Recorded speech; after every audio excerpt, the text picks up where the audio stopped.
हरे कृष्णा। तो आज के सत्र में आप सबका स्वागत है। हम लोग प्रथम स्कंद से हमारी चर्चा जो है उसको जारी रखेंगे। प्रथम स्कंद के 16वें अध्याय से पढ़ रहे हैं हम लोग। इस 16वें अध्याय में अब तक हमने श्लोक संख्या 24 तक चर्चा जो है पूरी की है। तो इस 16वें अध्याय में पहले 9 श्लोकों में परीक्षित जो है उनका राज्य, उनका राज्याभिषेक, उनका राज्य, ये आदि सब की वहां पे चर्चा हुई है। फिर श्लोक संख्या 10 से लेके श्लोक संख्या 18, इसमें परीक्षित के दिग्विजय के बारे में वर्णन हुआ और इसी दिग्विजय के अंतर्गत वे उस दृश्य पर पहुंचे जहां पे एक बैल और गाय जो है एक शूद्र के द्वारा प्रताड़ित हो रहा। तो वहां पे धर्म और धर्मी जो है उनका संवाद हो रहा है। तो उस संवाद को बताया जा रहा है, सूत गोस्वामी बता रहे हैं उस संवाद। धर्म जो है मतलब बैल के रूप में है, धर्मी जो है गाय के रूप में है, और उन दोनों का संवाद हो रहा है। धर्म धर्मी को पूछ रहे हैं कि आपकी ये जो दुखद अवस्था, इस प्रकार से कृश अवस्था है आपकी, इसका क्या कारण है? ऐसा धर्म जो है उनको पूछ रहा है।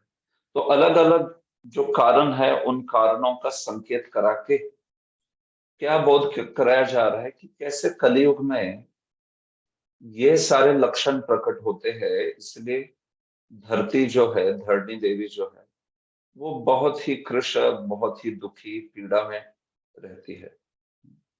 तो वो जो पीड़ित गाय है जिनको प्रताड़ित किया जा रहा है, उसके रूपक द्वारा ये, हालांकि वहां पे गाय और बैल दोनों निश्चित रूप से वहां पे विद्यमान थे, लेकिन उसके द्वारा कुछ शिक्षा प्रदान की जा रही। वो शिक्षा ये है कि कैसे कलयुग में किस प्रकार के लक्षण जो होते हैं वो प्रकट होते हैं। तो वही प्रश्नों के रूप में धर्म उनको पूछ रहे हैं। और अंतिम फिर 18 से 24 श्लोकों में वो प्रश्न पूछ रहे हैं।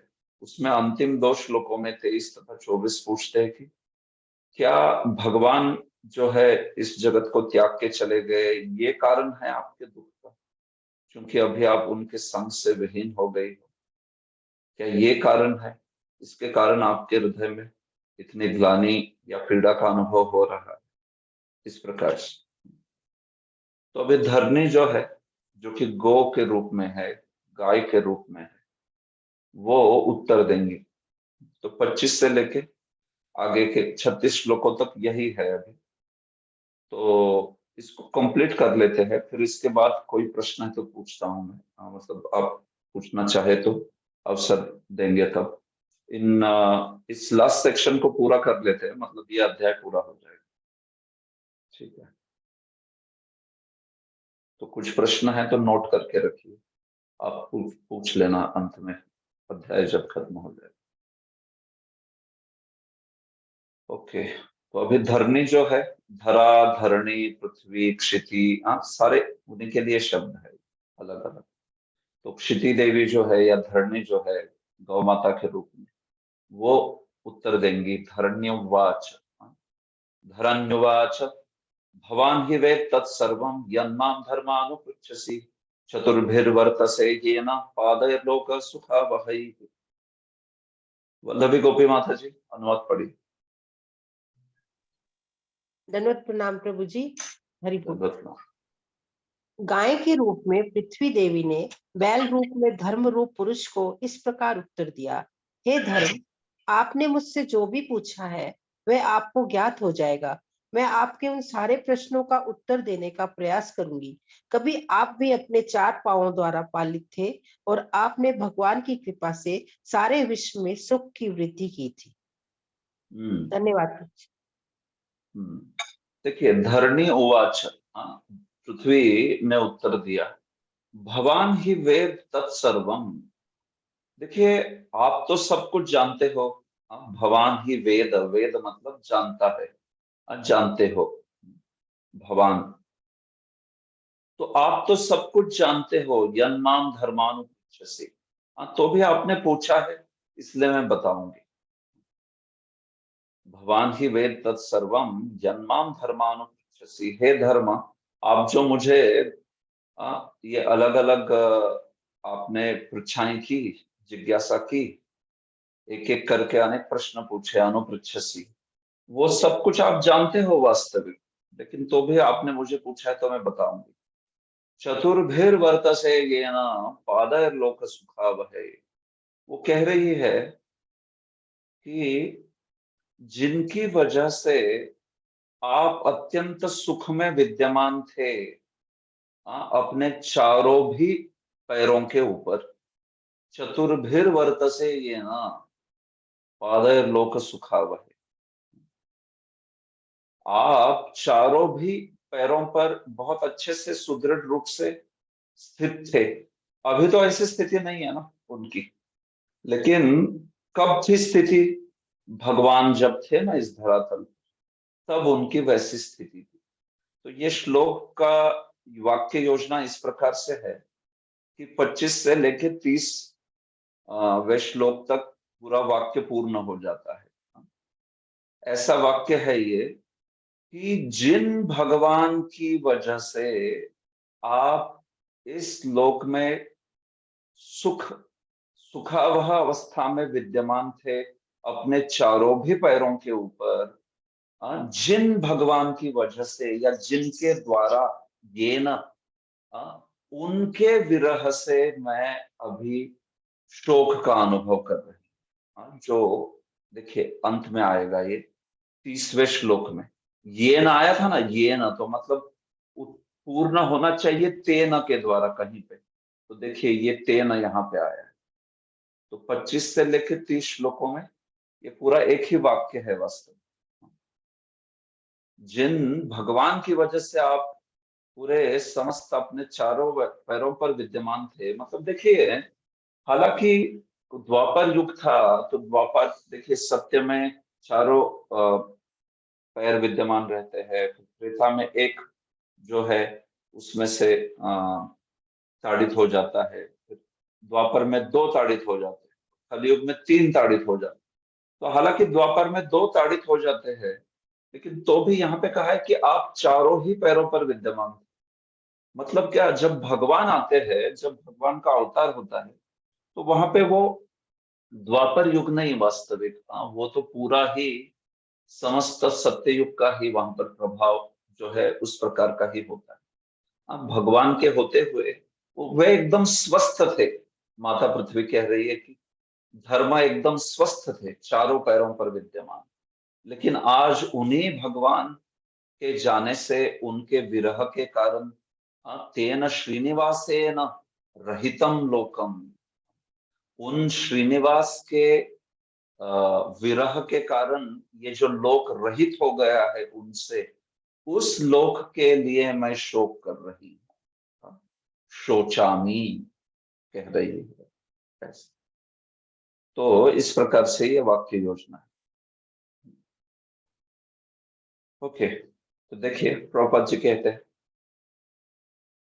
धर्म के नियमों की स्थापना श्री भगवान स्वयं करते हैं, और ऐसे नियमों को कार्यान्वित करने वाले हैं धर्मराज या यमराज। ऐसे नियम सतयुग में पूर्ण रूप से काम करते हैं, है कि नहीं?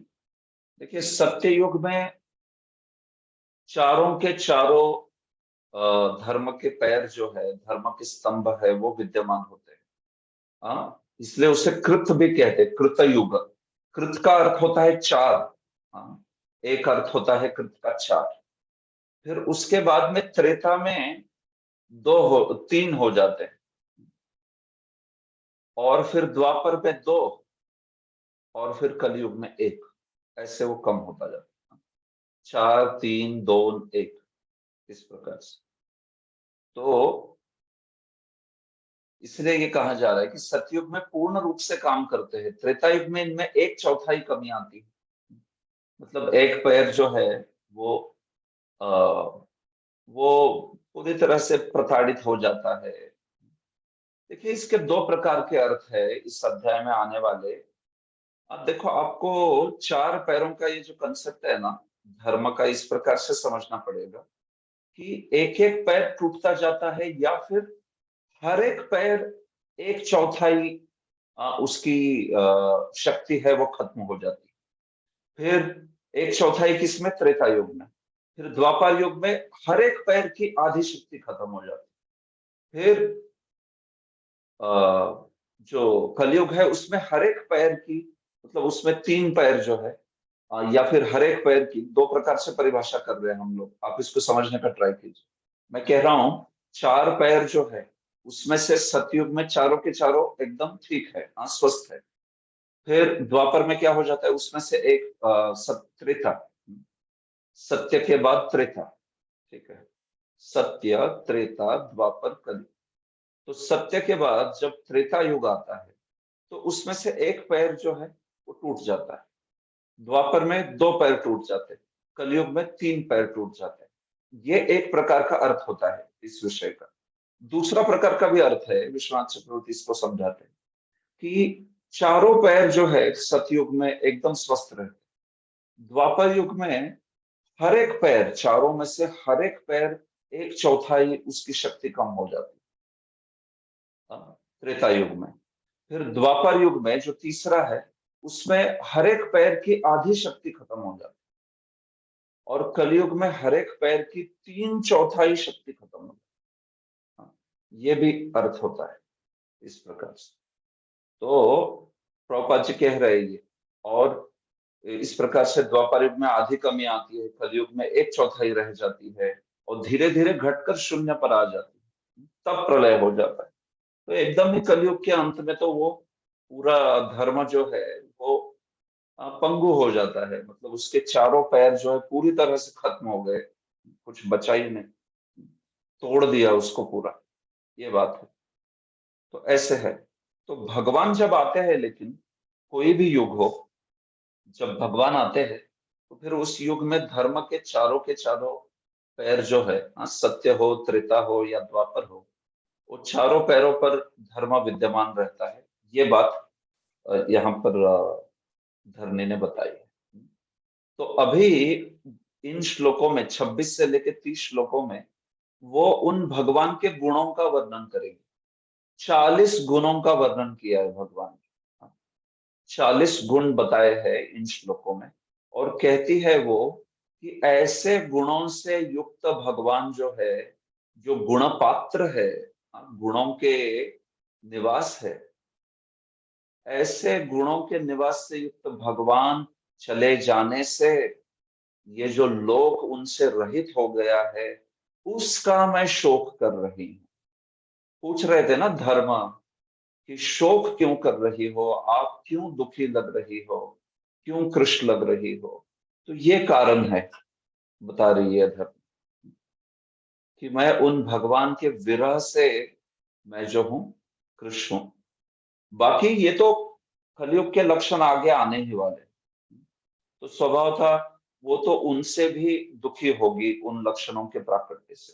लेकिन अभी इस समय जबकि परीक्षित वहां पर थे, और उसके कारण कलि जो है उनको प्रवेश नहीं था उनके इस, लेकिन वो कुछ दर्शाया जा रहा है कि आगे कलयुग आएगा तो कैसी स्थिति होगी, तो वो भी दुख के कारण बनेंगे ही उनके। लेकिन यहाँ पे वो प्रमुखतः भगवान के विरह के कारण दुखी थी, ये बता रही। तो देखिए ये सारे गुण जो है, 40 गुण यहाँ पे वर्णन किए। सत्यम शौचम दया क्षांति त्याग संतोष हार्जवम शमोदमस्तप साम्यम तितिक्षोपरति श्रुतम ज्ञानम विरक्तिरैश्वर्यम शौर्यम तेजो बलम स्मृति स्वातंत्र्यम कौशलम कांतिर्धैर्यम मार्दवमेव च प्रागल्भ्यम प्रश्रयशीलम सह ओजो बलम भगः गांभीर्यम स्थैर्यम आस्तिक्यम कीर्तिमानो अनहंकृतिः एते चान्ये च भगवन् नित्या यत्र महागुणाः प्रार्थ्यामहत्वमिच्छद्भिर्न वियन्ति स्म कर्हिचित् तेनाहं गुणपात्रेण श्रीनिवासेन साम्प्रतं शोचामि रहितं लोकं पाप्मना कलिनेक्षितम्। राधिका रुचि माता जी, अनुवाद पढ़िए।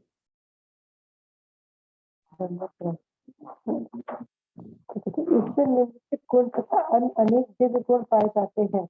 जो सदैव विद्यमान रहते हैं और उनसे कभी विलप नहीं होते। ये है एक सच्चाई, दो स्वच्छता, तीसरा दूसरे के दुखों को सह न पाना, क्रोध को रोकने की शक्ति, 5 आत्मतुष्टि, 6 निष्कपटता, 7 मन की स्थिरता, 8 इंद्रियों का संयम, 9 उत्तरदायित्व, 10 समता, 11 सहनशीलता, 12 समदर्शिता, 13 आज्ञाकारिता, 14 ज्ञान, 15 इंद्रिय भोग से अनासक्ति, 16 न्याय तत्व, 17 बहादुरी, 18 प्रभाव, 19 असंभव को संभव बनाना, 20 कर्तव्य पालन, 21 पूर्ण स्वतंत्रता और 22 कार्य कुशलता, 23 सौंदर्यमयता, 24 धैर्य, 25 दयालुता, 26 उदारता, 27 विनय, 28 शील, 29 संकल्प, 30 ज्ञान की पूर्णता, 31 उपयुक्त दक्षता, 32 समस्त भोग विषयों का स्वामित्व, 33 प्रसन्नता, 34 स्थिरता, 35 स्वामी भक्ति, 36 यश, 35 पूजा, 38 निर्भिमानता, 39 अस्तित्व भगवान के रूप में, 40 शाश्वतता, समस्त तत्व तथा सौंदर्य के आकार भगवान श्री कृष्ण ने इस धरा पर अपनी दिव्य लीलाएं बंद कर दी। उनकी अनुपस्थिति में कली में सर्वत्र अपना प्रभाव बढ़ा लिया है। अतएव मैं संसार की यह दशा देखकर अत्यंत दुखी हूँ। Thank you. धन्यवाद। तो देखिए ये 40 गुण जो है ना, सत्यम से लेके शुरू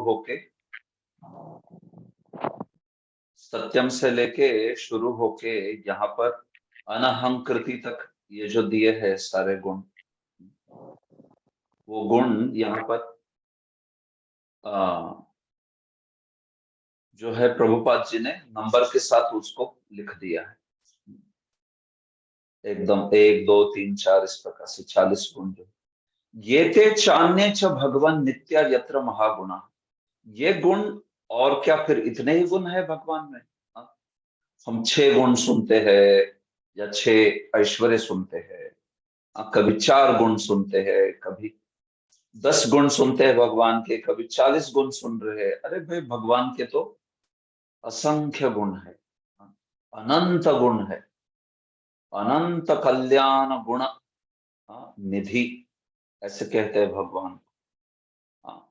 भगवान के तो अनंत गुण है, उसमें से कुछ 40 गुण जो है यहाँ पर उनकी सूची दी गई।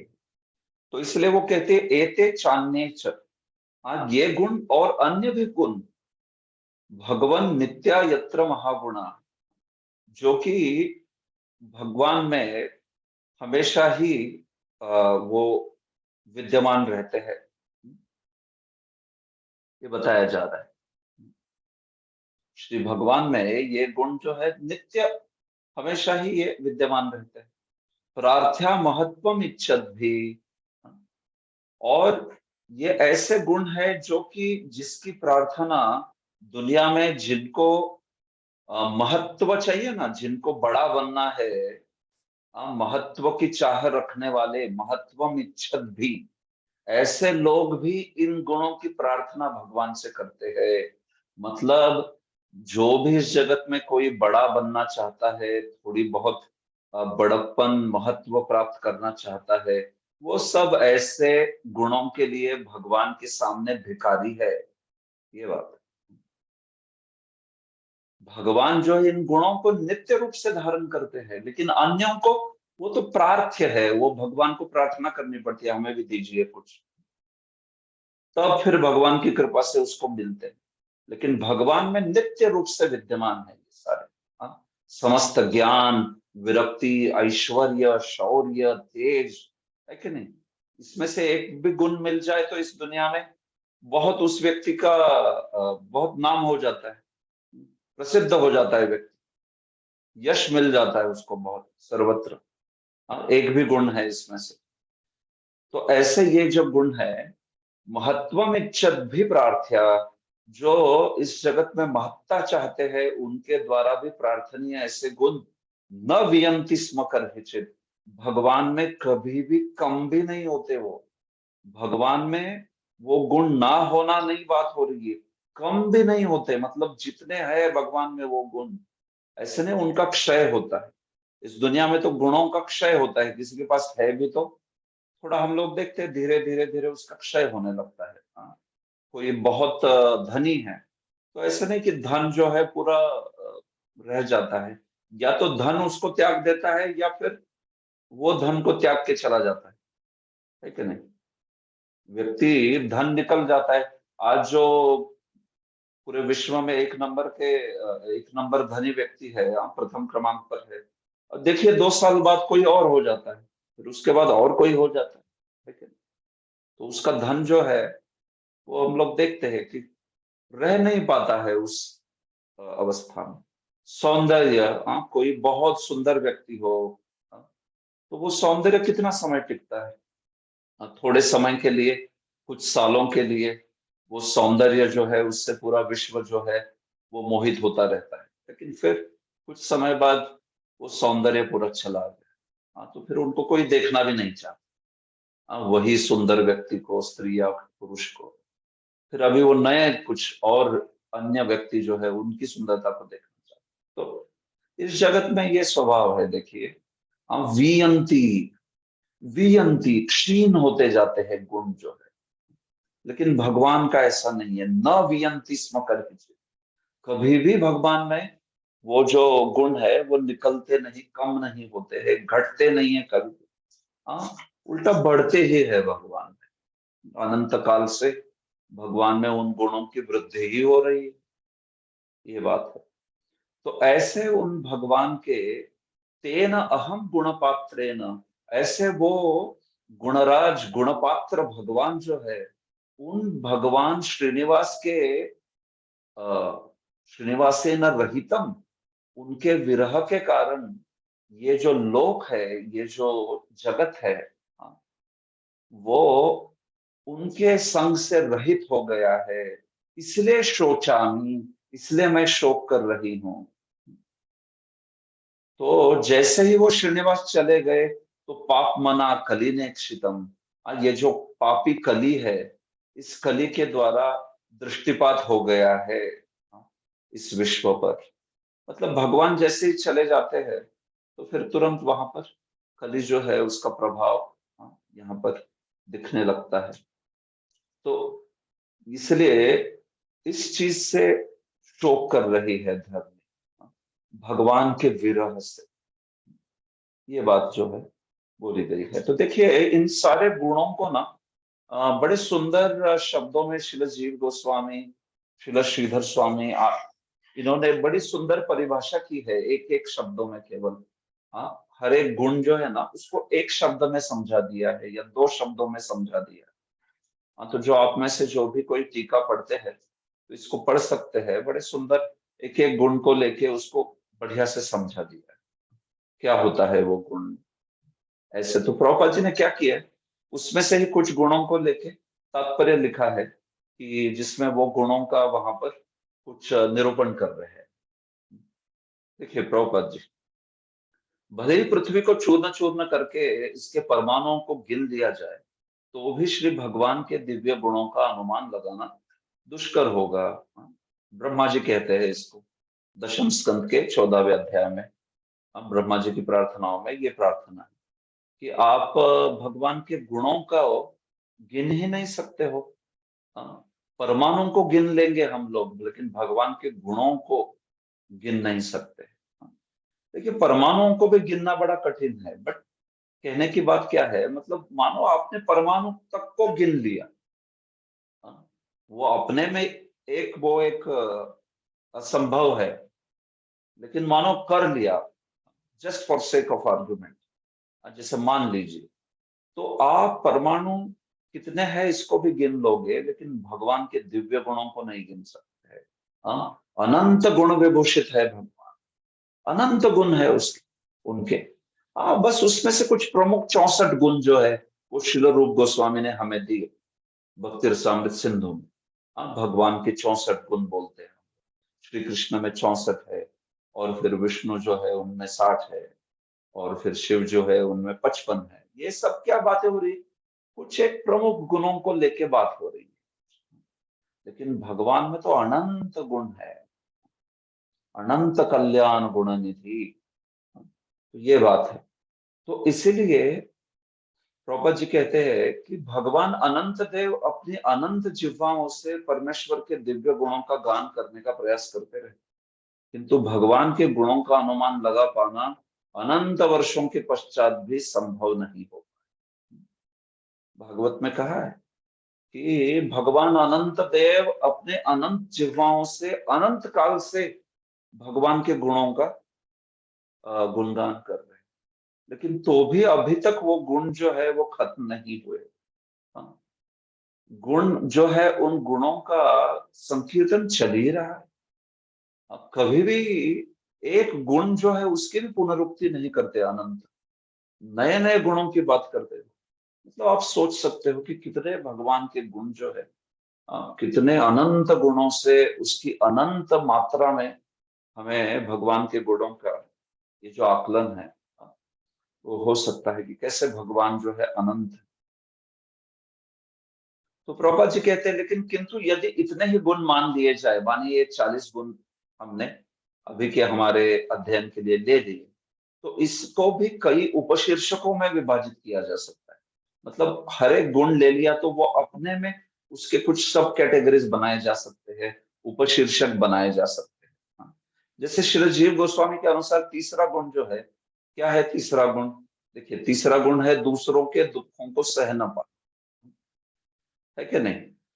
दया, ये दया गुण है ना। इस दया गुण को श्री जीव गोस्वामी क्या कहते हैं? इसके दो उपविभाग हो सकते हैं। एक है शरणागत जीवों की रक्षा और दूसरा होता है भक्तों के लिए शुभकामनाएं। भगवान की दया दो प्रकार से आते हैं, एक शरणागत जीवों की रक्षा करते हैं और फिर भक्तों के लिए तो वो एकदम बहुत विशेष ये करते हैं, उनके प्रति बहुत ही विशेष आदान प्रदान करते हैं। तो शरणागत जीवों की भी रक्षा करते हैं और भक्तों के लिए तो एकदम विशेष आदान प्रदान करते हैं।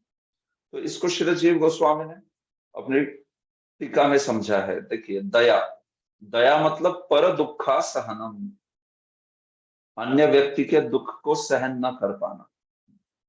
तो उसमें क्या है? अनेन शरणागत पालकत्वम, शरणागत व्यक्ति का पालन करना, और भक्त सुहृत्वम च, और भक्त के प्रति सुहृद होना, ये दोनों भी दया के भाव से ये जो है भगवान की दया दिखती है इस जगत में।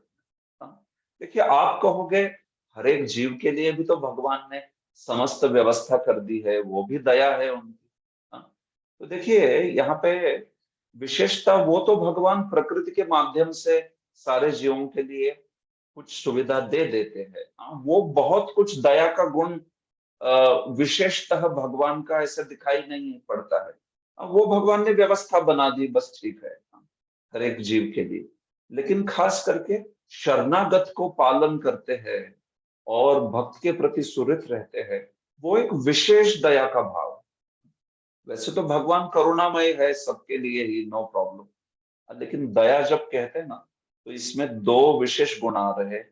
भगवान की जो दया है वो शरणागत लोगों का पालकत्व, और जो भी उनके शरण में आता है, आप तो अर्थार्थी हो, जिज्ञासु हो, ज्ञानी हो, कोई भी हो, हाँ, और फिर भक्त है तो उनके तो पूरे सुहृद बने रहते हैं। ये इस प्रकार से दया शब्द का अर्थ किया गया। हाँ, तो ऐसे अलग अलग शब्दों के अर्थ किए हैं। हम लोग तो पूरे 40 गुणों को देखेंगे नहीं, बट जो भी प्रभुपाद जी ने जहां ये चीजें बोली है, समता देखिए, अभी समता एक गुण है। तो श्री भगवान हर एक पर समान रूप से दयालु है। जिस प्रकार से सूर्य हर एक को समान रूप से अपनी किरणें वितरित करता है, फिर भी ऐसे अनेक मनुष्य होते हैं जो सूर्य की किरणों का लाभ नहीं उठा पाते। तो एक प्रकार से तो भगवान की दया सबके लिए है, लेकिन तो भी हम लोग देखते हैं कि सूर्य की किरणें हालांकि सबके लिए होती है, लेकिन कोई अगर अंधेरे में छिप के बैठा है तो बेचारा फिर उसको तो सूर्य की किरणों का लाभ नहीं मिलेगा ना। लेकिन वो बेचारा कैसे हुआ? उसने तो स्वयं ने डिसाइड किया है कि अंधेरे में रहना है।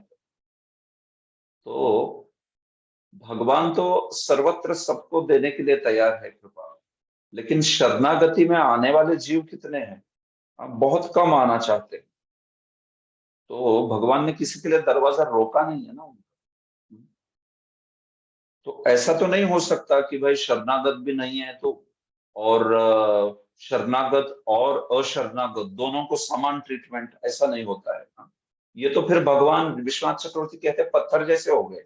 हाँ, पत्थर होता है ना, पत्थर, उसको कुछ डिस्क्रिमिनेशन नहीं होता है, उसको तो सब समान है। ऐसे भगवान नहीं है, वो व्यक्ति है। तो कोई शरणागत है तो उसको अलग बर्ताव करो, कोई अशरणागत है उसको अलग बर्ताव करो। लेकिन शरणागति लेने से किसको रोका है उन्होंने? किसी को नहीं रोका है ना भाई। ये बात है। कोई व्यक्ति कुछ सुविधा दे रहा है, एक कक्ष में, और उस कक्ष में आप जाओगे नहीं तो आपको सुविधा मिलेगी नहीं, तो आप बोलोगे अरे ये क्या है, ये तो पक्षपात हो गया। लेकिन क्या उस कक्ष में लिखा है नो एंट्री या रिस्ट्रिक्टेड एंट्री? नहीं, ऐसा नहीं लिखा है, कोई भी जा सकता। तो फिर जाओ ना, प्रॉब्लम क्या है? तो ये मुद्दा है। भगवान किसी को रोक नहीं रहे हैं। जैसे सूरज सबको कृपा प्रदान कर रहा है, आप बैठ रहे हो अंधेरे में, तो फिर आपको क्या है, विटामिन डी नहीं मिलेगा फिर। कुछ विकेट्स विकेट्स हो गया तो बोलो मत हम। ऐसे। तो ये बात है। तो समता भगवान का भाव। आगे, श्री भगवान कभी अपने वचनों से मुकरते नहीं। जब वे सुरक्षा का आश्वासन देते हैं तो चाहे जो भी हो, अपने वचनों को पूरा कर देते हैं। तो सत्य संकल्प का स्वभाव है भगवान का, या फिर भगवान अपने वचनों से मुकरते नहीं। तो ये उत्तरदायित्व में आएगा मेरे विचार से। देखिए, अंग्रेजी में प्रभुपाद जी ने हर एक गुण का ये दिया है, नंबर भी दिया है, किसके ऊपर टीका कर रहे हैं। एक मिनट, अंग्रेजी में प्रभुपाद जी ने वो नंबर भी दिया है, किस विषय पर टीका कर। ओके। हाँ, देखिए, भगवान कभी अपने शब्दों से हटते नहीं, ये 7वां गुण है। हाँ, देखिए, स्टडीनेस ऑफ माइंड की बात है, 7वां है वो। तो 7वां गुण क्या है? मन की स्थिरता। देखिए, मन की स्थिरता की बात हो रही है, तो आप अंग्रेजी में देखोगे तो जो भी बोल रहे प्रभुपाद उसका नंबर भी बताते हैं। श्री भगवान कभी अपने वचनों से मुकरते नहीं, ये मन की स्थिरता का यहाँ पर उनके स्थिर है। मतलब वो ऐसा नहीं कि आज कुछ बोल दिया या फिर कुछ उसका पालन नहीं कर रहे वगैरह। देखिए, कभी कभी भगवान भक्तों के व्यवहार में कुछ चीजें कर देते हैं जिसमें वो अपना वचन तोड़ेंगे वगैरह, लेकिन वो दूसरा विषय है। वो तो भगवान के आदान प्रदान, प्रेम का आदान प्रदान वाली बातें होगी। लेकिन भगवान जब कुछ आश्वासन देते हैं, जैसे कहते हैं सर्वधर्मान परित्यज्य मामेकम शरणम व्रज, अहम त्वाम सर्व पापेभ्यो मोक्षयिष्यामि मा शुचि। तो फिर भगवान कभी मुकरते नहीं है, जो भी वचन उन्होंने बोला है निश्चित रूप से उसको पूरा कर। आगे, भगवान का उत्तरदायित्व वो भी अद्वितीय है। भगवान क्या करते हैं, जब लीला करते हैं तो उन लीलाओं में भी उत्तरदायित्व लेते हैं। जैसे ग्वाल बाल की लीला कर रहे हैं, तो उसमें उन्होंने ग्वाल बाल की जो भूमिका है उसको बहुत अच्छे से निभाया। फिर आगे चल के द्वारका में, मथुरा में वो क्षत्रिय की भूमिका निभा रहे थे, तो फिर उसको भी उन्होंने बहुत अच्छे से निभाया। हाँ, तो भगवान सारी ही भूमिका बड़े अच्छे से निभाते हैं। क्षत्रिय के रूप में, या फिर पति है तो पति के रूप में, प्रेमी है तो प्रेमी के रूप में, पुत्र है तो पुत्र के रूप में। ये बात है। और फिर आप जानते हो, ऐसे जिम्मेदारी में तो भगवान श्री राम जो है, उनका तो नाम जो है समस्त अवतारों में सर्वश्रेष्ठ है, मर्यादा पुरुषोत्तम। क्या होती है मर्यादा, इसको उन्होंने दिखा दिया, समस्त धर्म मर्यादा को दिखा। तो इसलिए जिम्मेदारी, उत्तरदायित्व। वैसे कृष्ण तो भगवान, मतलब प्रभुपाद जी यहाँ पे कृष्ण के भी उत्तरदायित्व की बात कर रहे हैं, निश्चित रूप से। हाँ, तो उन्होंने तो क्षत्रिय के रूप में उन्होंने अपना उत्तरदायित्व वगैरह बढ़िया निभाया एकदम। लेकिन श्री कृष्ण तो देखिए, भगवान के पूर्ण पुरुषोत्तम, लीला पुरुषोत्तम अवतार है। लीला पुरुषोत्तम, अवतार भी नहीं कहते, अवतार ही है भगवान तो। कृष्ण तो पूर्ण पुरुषोत्तम है, वो तो मतलब उसमें भगवत्ता प्रकट करते हैं। हाँ, तो कभी जिम्मेदारी दिखाए, कभी जिम्मेदारी ना भी दिखाए, क्या फर्क पड़ता है। वो तो भगवत्ता दर्शाने वाला भगवान का प्राकट्य है, लीला का। तो हर एक भगवान के लीला प्राकट्य में देखना चाहिए कि उसमें क्या चीज दिखाई जा रही है। तो फिर गलत समझते हैं लोग श्री कृष्ण के भोग की, भगवत्ता की लीलाओं को लेके वो उसको जिम्मेदारी में लगा देंगे और बोलेंगे क्या ये जिम्मेदारी है, ये जिम्मेदारी का स्वभाव है। अरे उस मूर्ख को पता नहीं है कि भाई कौन सी लीला को किस प्रकार से समझना है। तो श्री कृष्ण तो लीला पुरुषोत्तम है, रामचंद्र मर्यादा पुरुषोत्तम है। वैसे हर एक अन्य अन्य भगवान के जो अवतार है उन उसका एक हर एक का प्रयोजन रहता है, तो उसमें उस प्रयोजन को ग्रहण करना होता है। हाँ, ऐसे नहीं कि किसका भी कहीं पे भी लगा दिया, ये बात है। तो ये ऐसे गुणों का प्रभुपाद जी प्रशंसा कर रहे हैं कि क्षत्रिय का आचरण भगवान का, या फिर ग्वाल बाल का आचरण, जो भी है वो। 14वां गुण है ज्ञान, जिसे पुनः 5 उपविभागों में बांटा जा सकता है। क्या है वो? ज्ञान के 5 विभाग किए हैं, देखिए। बुद्धि, कृतज्ञता, देश काल तथा वस्तु के अनुसार परिस्थितियों को समझने की शक्ति, हर वस्तु का पूर्ण ज्ञान और आत्मज्ञान। हाँ, देखिए कितना सुंदर ज्ञान की सब कैटेगरीज की है जीव गोस्वामी जी ने। वो बोलते हैं कि ज्ञान मतलब क्या क्या आता है, देखो उसमें। बुद्धि, हाँ, ज्ञान मतलब बुद्धि भी होनी चाहिए उस व्यक्ति के पास, सूक्ष्म विवेचन का सामर्थ्य होना चाहिए। हाँ, बलदेव विद्याभूषण परिभाषा करते हैं बुद्धि की, सूक्ष्म विवेचन सामर्थ्य। हाँ, सूक्ष्म विचार उसको समझता है, ऐसे नहीं बुद्धू है, अब कुछ समझता नहीं, ज्यादा दिमाग है नहीं उसको। तो बुद्धि मतलब सूक्ष्म विवेचन कर पाता है। अच्छा, दूसरा गुण तो देखिए क्या बोला है ज्ञान में, कृतज्ञता को बोल दिया है ज्ञान।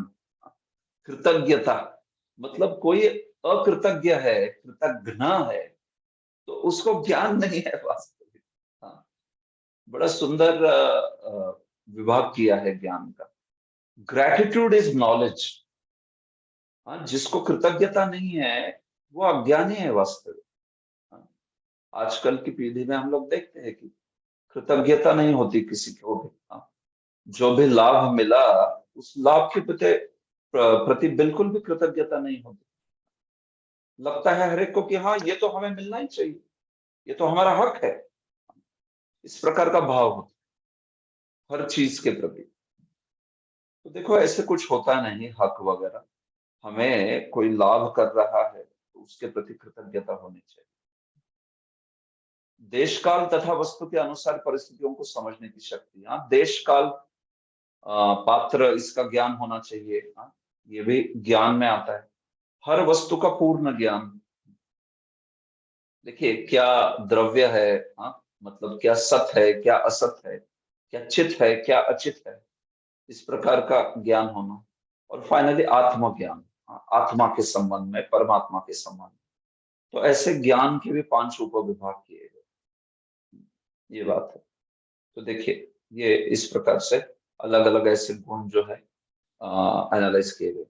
जहां तक भगवान के सौंदर्य की बात है, उनमें कुछ विशिष्ट लक्षण पाए जाते हैं जिनसे वे अन्य अन्य समस्त जीवों से भिन्न, किंतु इनके अतिरिक्त उनकी कुछ विशिष्ट सुंदर लक्षण अत्यंत आकर्षक है, जिनसे परमेश्वर की सर्व सुंदर कृति राधा रानी का भी मन आकर्षित हो जाता है। इसलिए वे मदन मोहन कहलाते हैं, अर्थात वे जो कामदेव के मन को भी आकर्षित करने वाले। तो भगवान के सौंदर्य की तो क्या बात करें। श्री कृष्ण सौंदर्य के भंडार है। इतने सौंदर्य है कि प्रभुपाद जी कह रहे हैं परमेश्वर की सबसे सुंदर कृति मतलब श्रीमती राधा रानी, जो इस पूरे विश्व में, इस पूरे सृष्टि में सर्व सुंदर व्यक्ति है कोई तो वो है श्रीमती राधा। और वो श्रीमती राधा रानी भी भगवान से आकृष्ट हो जाती है, मतलब भगवान कितने सौंदर्य सुंदर होंगे, और फिर उस सौंदर्य से भगवान आकृष्ट हो जाते हैं और सुंदर दिखते हैं, तो उससे राधा रानी आकृष्ट हो जाती है, और वो और सुंदर दिखती है, फिर उससे भगवान आकृष्ट हो जाते हैं। तो ऐसा ये प्रतिस्पर्धा चलता है दोनों में, कौन ज्यादा सुंदर है, भगवान की श्रीमती राधा रानी। तो ये तो कंटिन्यूअस वहां पे स्पर्धा ही चलती रहती दोनों में। तो कहने का तात्पर्य है कि श्री भगवान के तो सौंदर्य की क्या बात करें। हाँ, इस जगत का सौंदर्य तो कोई एक विशेष व्यक्ति का कुछ समय के लिए रहता है, और वो भी कोई एक विशेष उसी स्पीशीज, हाँ, उसी योनि के जीवों को आकर्षित करेगा। हाँ, स्त्री है तो पुरुष को आकर्षित करेगी, पुरुष है तो स्त्री को आकर्षित करेगा। हाँ, या फिर घोड़ा है तो घोड़ी को आकर्षित करेगा, है कि नहीं। कोई सिंहनी है तो सिंह को आकर्षित करेगी। लेकिन भगवान की सुंदरता ऐसी है कि सारी योनियां आकर्षित हो जाती है उनकी। ऐसा है भगवान, समस्त योनियां आकर्षित हो जाती है श्री कृष्ण के प्रति। श्री कृष्ण चलते थे तो उनके पीछे सारे पशु पंछी, सब कुछ जो है उनके पीछे एकदम उनके सौंदर्य से पूरा पूरा मुग्ध होके उनके पीछे चलते थे। तो इसलिए भगवान जो है उनके सौंदर्य की तो क्या बात करें। मदन मोहन है, वो तो मदन को भी मोहित कर देते हैं। वो मदन जो समस्त विश्व को मोहित करता है, अ, अपने काम बाण, अलग अलग प्रकार के 5 बाण है उनके पास, पुष्प बाण चला के उस मदन मोहन को, उस मदन को भी मोहित कर देते हैं। वो है श्री कृष्ण मदन मोहन। और फिर उनको भी मोहित करने वाली श्रीमती राधा रानी मदन मोहन मोहिनी, ऐसे कहा। तो भगवान की सुंदरता के बारे में आगे वो कहते हैं कि जैसे सूत गोस्वामी ने भी भागवतम में पुष्टि किया है ना, यद्यपि द्वारका के निवासी नित्य ही भगवान के दर्शन करते थे, तो भी उनको पुनः पुनः देखने हेतु उत्सुक रहते थे, है कि नहीं। नित्यम निरीक्षमाना नाम यद्यपि द्वारकाउपसाम न वितृप्यति ही दृशा, ऐसे कहा गया है वहां पर। वो श्लोक याद होगा कि हमेशा देखते रहते थे द्वारकावासी, लेकिन वो कभी उनकी आंखें तृप्त ही नहीं होती थी। ऐसा श्रीयो धामांगम अच्युत न वितृप्यंती ही दृशा श्रीयो धामांगम, ऐसा पूरे समस्त सौंदर्य का धाम जो है वो श्री कृष्ण है, बात है। तो इस प्रकार से ये सारे गुण जो है बताए गए हैं अलग अलग। अंत में प्रभुपाद जी कहते हैं श्री भगवान के जितने भी नारायण रूप है वे सब उनके वासुदेव स्वरूप के अंश है। इस प्रकार वे एक साथ वासुदेव नारायण तथा श्री कृष्ण है। वे श्री कृष्ण गोविंद हरे मुरारे, हे नाथ नारायण वासुदेव। हाँ, प्रभुपाद जी ने इसको कोट किया है, ये बड़ा प्रसिद्ध भजन है। श्री कृष्ण गोविंद हरे मुरारे, हे नाथ नारायण वासुदेव। सब कुछ भगवान जो है एक में ही। अतएव कोई चाहे इतना कितना महान क्यों ना हो, श्री भगवान के गुणों की गणना नहीं कर सकता। सो जहां से शुरुआत की प्रभुपाद ने, उसी कंक्लूजन पे अंत में आए हैं। ठीक है। आत्मानं चानुशोचामि भवन्तं चामरोत्तमं देवान् पितॄन् ऋषीन् साधून् सर्वान् वर्णांस्तथाश्रमम्। सुरेश प्रभु अनुवाद पढ़िए। हरे कृष्णा। हे देवताओं में श्रेष्ठ, मैं अपने विषय में तथा आपके विषय में और उसी के साथ साथ सभी देवताओं, ऋषियों, पितृलोक के निवासियों, भगवत भक्त को तथा वर्णाश्रम धर्म के पालक सभी मनुष्यों के विषय में भी सोच रही हूँ। धन्यवाद। हाँ, तो भगवान चले गए हैं चूंकि, तो अभी जो हालत होने वाली है मेरी आत्मानम, भवंतम आपकी, देवताओं की, अच्छा, अमरोत्तमम देवता में जो श्रेष्ठ, अच्छा, ओके, ये इनके लिए बोला गया है। अमरोत्तमम जो है वो धर्म के लिए बोला है, बाकी देवान यहाँ नीचे आया है देवताओं के लिए, ये धर्म के लिए, पितरन पिताओं के लिए, पितृलोक के निवासी, ऋषि, साधु, सारे वर्णाश्रमी, इन सबके लिए मैं शोक कर रही हूँ। अनुशोचामी मतलब मैं इन सब के लिए शोक कर रही हूँ। इन सब की अवस्था को देख के मैं जो हूँ, मैं शोक कर रही हूँ। वो पूछ रहे थे ना, आप क्यों शोक कर रही हो, तो कह रही है धरनी की, क्योंकि उन श्रीनिवास भगवान श्री कृष्ण भगवान से रहित हो गया है ये विश्व, तो अभी मेरी आपकी सबकी स्थिति को देखकर भी मैं यहाँ पर शोक जो है वो कर रही हूँ। ठीक है। देखिए प्रभुपाद जी कहते हैं वर्णाश्रम के बारे में थोड़ी सी प्रभुपाद जी टिप्पणी करते हैं, कलयुग में विषधर सर्प का प्रथम आक्रमण ईश्वरकृत वर्णाश्रम धर्म पर होता है। फलस्वरूप योग्य ब्राह्मण शूद्र कहलाने लगता है और शूद्र की योग्यता वाला ब्राह्मण बन जाता है। यह सब जन्म के झूठे अधिकार से होता है। जन्म के दावे से ब्राह्मण बनना प्रामाणिक नहीं है, भले ही इससे किसी एक शर्त की पूर्ति होती है। ब्राह्मण की वास्तविक योग्यता तो मन तथा इंद्रियों को वश में करना, धैर्य, सरलता, स्वच्छता, ज्ञान, सत्य, भक्ति तथा वैदिक शास्त्रों के प्रति श्रद्धा इत्यादि है। आधुनिक युग में आवश्यक योग्यता पर विचार नहीं किया जाता, यहाँ तक कि श्री रामचरितमानस के अत्यंत लोकप्रिय रचिता द्वारा भी झूठे जन्माधिकार को समर्थन किया गया।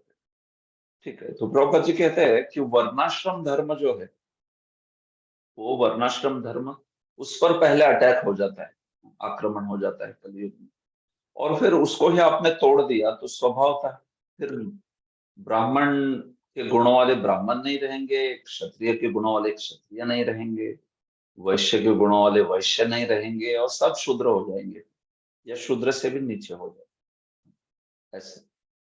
तो इसलिए फिर शोचनीय अवस्था हो जाती है, सब सारी ही अवस्था शोचनीय हो जाती है। फिर क्या धर्म रहेगा, धरा की क्या स्थिति होगी, देवताओं के लिए क्या यज्ञ होंगे, ऋषियों का कौन सम्मान करेगा, ये सब जो है क्यों, क्योंकि आपने तो वर्णाश्रम की सिस्टम पे ही आक्रमण कर दिया। तो ये सारे जो पहलू है, जैसे जन्म के अधिकार पर किसी को ब्राह्मण कहना या किसी को क्षत्रिय कहना, किसी को वैश्य कहना, और फिर शूद्र जो है उनको जन्म के आधार पे अत्याचार करना उन पर, ये सब जो है कलयुग के लक्षण है वास्तव। और ये हुआ, हम लोग देखते हैं ना हिस्ट्री में भी, इतिहास में ये सब चीजें हुई है। तो फिर क्या हो जाता है, ऐसे लोग जो है जो स्वयं को जन्म के अधिकार पर सिद्ध करना चाहते हैं सब कुछ, तो उसके कारण फिर किसी घटक का समाज के शोषण होता है, और उसके कारण फिर समाज में क्रांति होती है। तो क्षत्रिय क्रांति करेंगे, फिर वैश्य क्रांति करेंगे, शूद्र क्रांति करेंगे। तो इतिहास जो है साक्षी है ऐसे। ब्राह्मणों के विरुद्ध क्षत्रियों ने बगावत कर दी, फिर वैश्यों ने, कैपिटलिस्ट ने बगावत कर दी। पूरी, आप अगर जगत का इतिहास जानते हो तो ये सब चीजें है। फ्रेंच रिवॉल्यूशन वो क्या थी, वैश्यों की क्रांति थी वो, फ्रेंच रिवॉल्यूशन जो थी। भारत में शूद्रों के द्वारा क्रांति हुई, या फिर क्षत्रिय लोग जो है उन्होंने जो उनके ऊपर बैठते थे उनको नकार दिया। इस प्रकार का भी इतिहास में वर्णन है बहुत सारा। तो जो भी है, कहने का तात्पर्य यही है कि ये कलयुग के लक्षण इस प्रकार से प्रकट है। ब्रह्मादयो बहुतितं यदपांग मोक्ष कामास्तपः समचरन् भगवत् प्रपन्नाः सा श्री स्ववासमरविंद वनं विहाय यत्पाद सौभगमलं भजते नुरक्ता तस्याहमब्जकुलिशाङ्कुशकेतुकेतैः श्रीमत्पदैर्भगवता समलंकृतांगी त्रिनत्यरोच उपलभ्य ततो विभूतिं लोकान् समां वसृजत् उत्स्मयन् यतिं तदन्ते। ठीक है, कृष्ण भजन प्रभु, नहीं श्याम भजन प्रभु, सॉरी, श्याम भजन प्रभु, अनुवाद पढ़िए। हरे कृष्णा। हरे कृष्ण। सौभाग्य की देवी लक्ष्मी जी, जिनकी कृपा कटाक्ष के लिए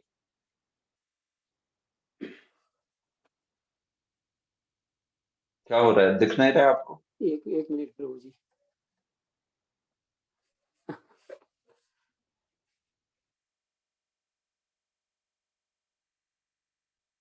ठीक है, नो प्रॉब्लम।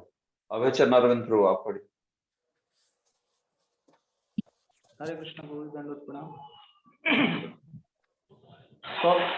सौभाग्य की देवी लक्ष्मी जी, जिनकी कृपा कटाक्ष के लिए ब्रह्मा जैसे देवता तरसा करते थे और जिनके लिए वे दिन में अनेक बार भगवान के शरणागत होते थे, कमल वन के अपने वास स्थान को त्याग कर भगवान के चरण कमलों की सेवा में संलग्न हुई थीं।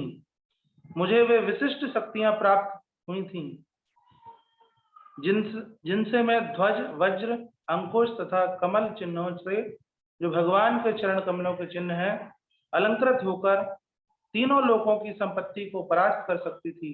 लेकिन अंत में जब मैंने अनुभव किया कि मैं कितनी भाग्यशालिनी हूं, तब भगवान ने मुझे त्याग दिया। धन्यवाद। तो देखिए क्या कह रही है धरनी। धरनी माता मूलतः भगवान से विरह जो है ना, उसके बारे में ही वर्णन कर रही है। सारे श्लोकों में वही बोलती है वास्तविक।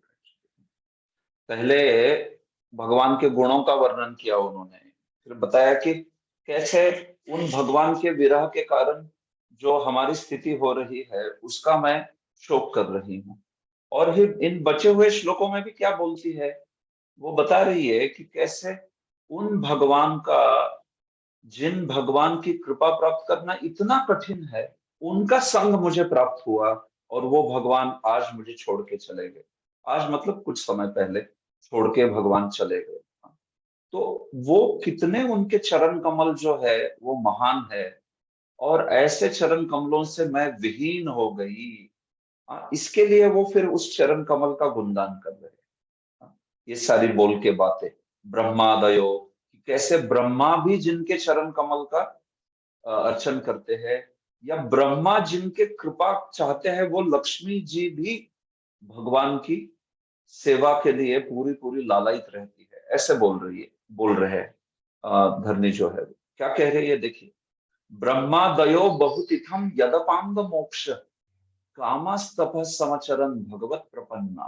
देखिए ब्रह्मा जो है ना, वो भी बड़े लंबे समय के लिए तपस्या किए, श्री लक्ष्मी जी के कृपा कटाक्ष उन पर गिरे, इसलिए करते रहते हैं। लक्ष्मी जी के कृपा कटाक्ष के लिए साक्षात स्वयं ब्रह्मा जो है वो भी तपस्या करते रहते हैं। क्यों चाहते हैं लक्ष्मी का कृपा कटाक्ष? क्योंकि जानते हैं कि भगवान की प्रेयसी है, भगवान की प्रिया है। तो चूंकि भगवान की कृपा चाहते हैं, तो स्वभावतः लक्ष्मी जो है उनकी कृपा चाहिए ही चाहिए। तो इसलिए लक्ष्मी जी के कृपा कटाक्ष के लिए ये सब लोग जो है लालायित रहते हैं, ब्रह्मा और अन्य अन्य देवता जो है वो।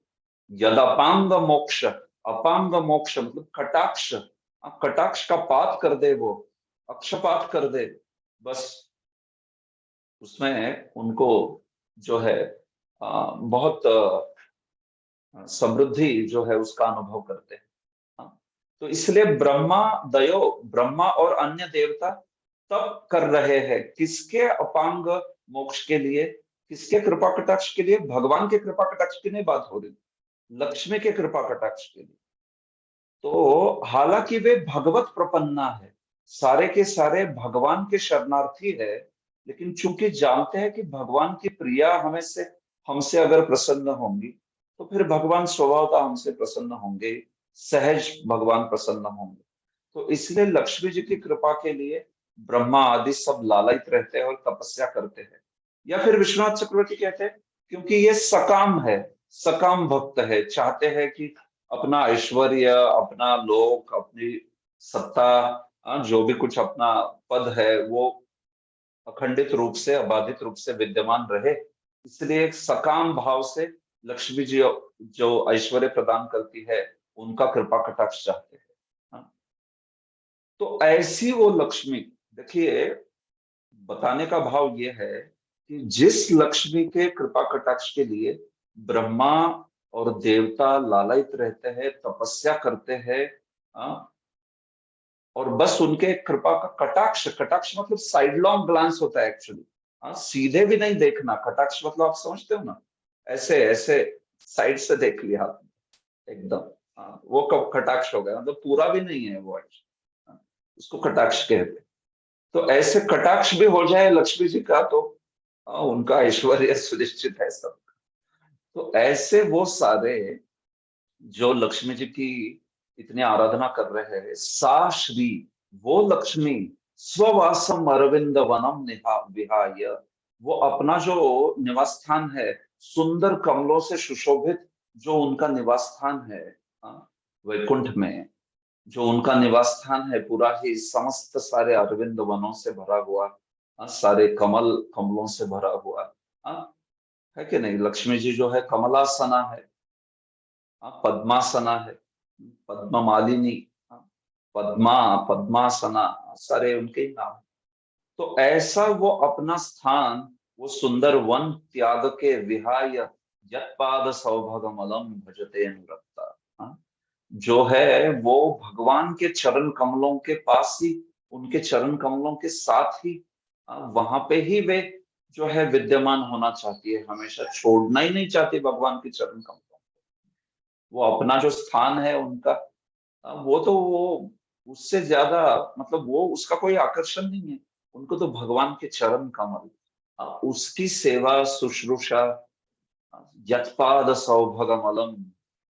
तो वो जो भगवान के चरण कमल का सौभाग्य है, उसको वो लक्ष्मी जी जो है वो भजते, उसका भजन करती है लक्ष्मी देवी जो है वो, उसमें ही अनुरक्त है भगवान के चरण कमल में। कभी भगवान के चरण कमल को त्यागती नहीं है लक्ष्मी जी। तो ऐसे उस लक्ष्मी के जो, उस लक्ष्मी के द्वारा भी जो वांछित है भगवान, जो वो लक्ष्मी देवी भी जिनमें इतनी अनुरक्त है, उन भगवान के द्वारा मेरा त्याग हुआ, ये उसका विरह है, ये उनका दुख है। वो जो ऐसे जो भगवान है, स माम व्यसृजत, उन्होंने मुझे त्याग दिया। ऐसे भगवान कैसे कृपा देखे, तस्या हम अब्ज कुलिशांकुश केतु केतय। मैं उन भगवान के चरण कमलों के द्वारा समलंकृत थी। भगवान इस धरातल पे सर्वत्र विचरण करते थे, तो मेरे जो, मैं हूं भूमि, मुझसे हमेशा स्पर्श होता था ना उनका। भगवान कहीं पे भी जाने दीजिए भूमि पर, द्वारका से भगवान वृंदावन गए मानिए, तो द्वारका की रानियों को विरह होता था। और फिर मानिए मथुरा से या द्वारका से हस्तिनापुर में चले गए, और फिर हस्तिनापुर से वापस आ गए, तो जहां नहीं है वहां के लोगों को विरह होता था, लेकिन भूमि के साथ तो कांस्टेंट है ना, है कि नहीं। भूमि देवी के साथ उनके धरातल पर तो हमेशा नित्य रूप से विद्यमान है। तो मतलब भूमि कह रही है कि सतत मेरे लिए उनका संग था, क्योंकि वो मेरे पृष्ठतल पर हमेशा विद्यमान थे। तो उनके चरण कमल, कैसे चरण कमल, अब्ज कुलिश अंकुश केतु कहते हैं, जिन चरण कमलों पर बड़े सुंदर सुंदर चिन्ह बने हैं। अब्ज कमल के, कुलिश मतलब वज्र के, अंकुश हाथी को जिससे नियंत्रण करते, केतु पताका, ये सारे सुंदर सुंदर भगवान के चरण के ऊपर ये सुंदर चिन्ह है, आपने देखे होंगे। एक मिनट, शायद मेरे पास,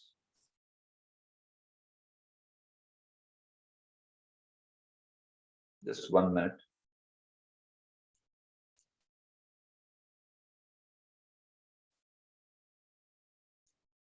थोड़ा सा है।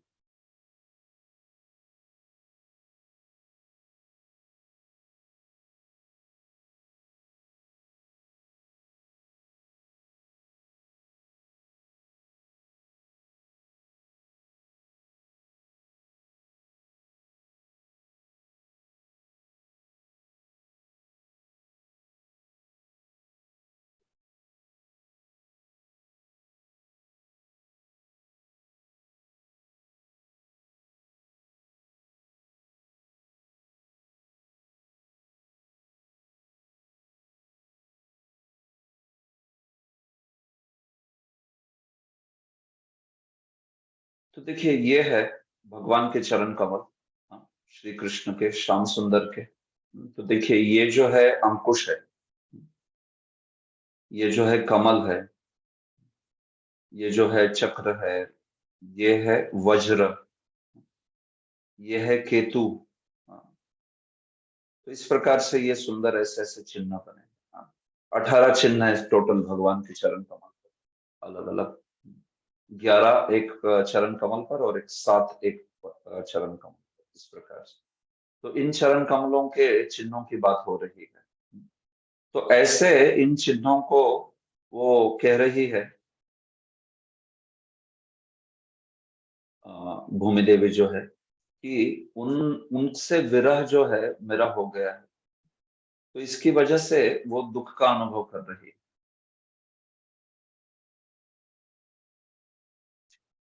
एक मिनट, मेरे को शेयरिंग में प्रॉब्लम क्या हो रहा है इससे?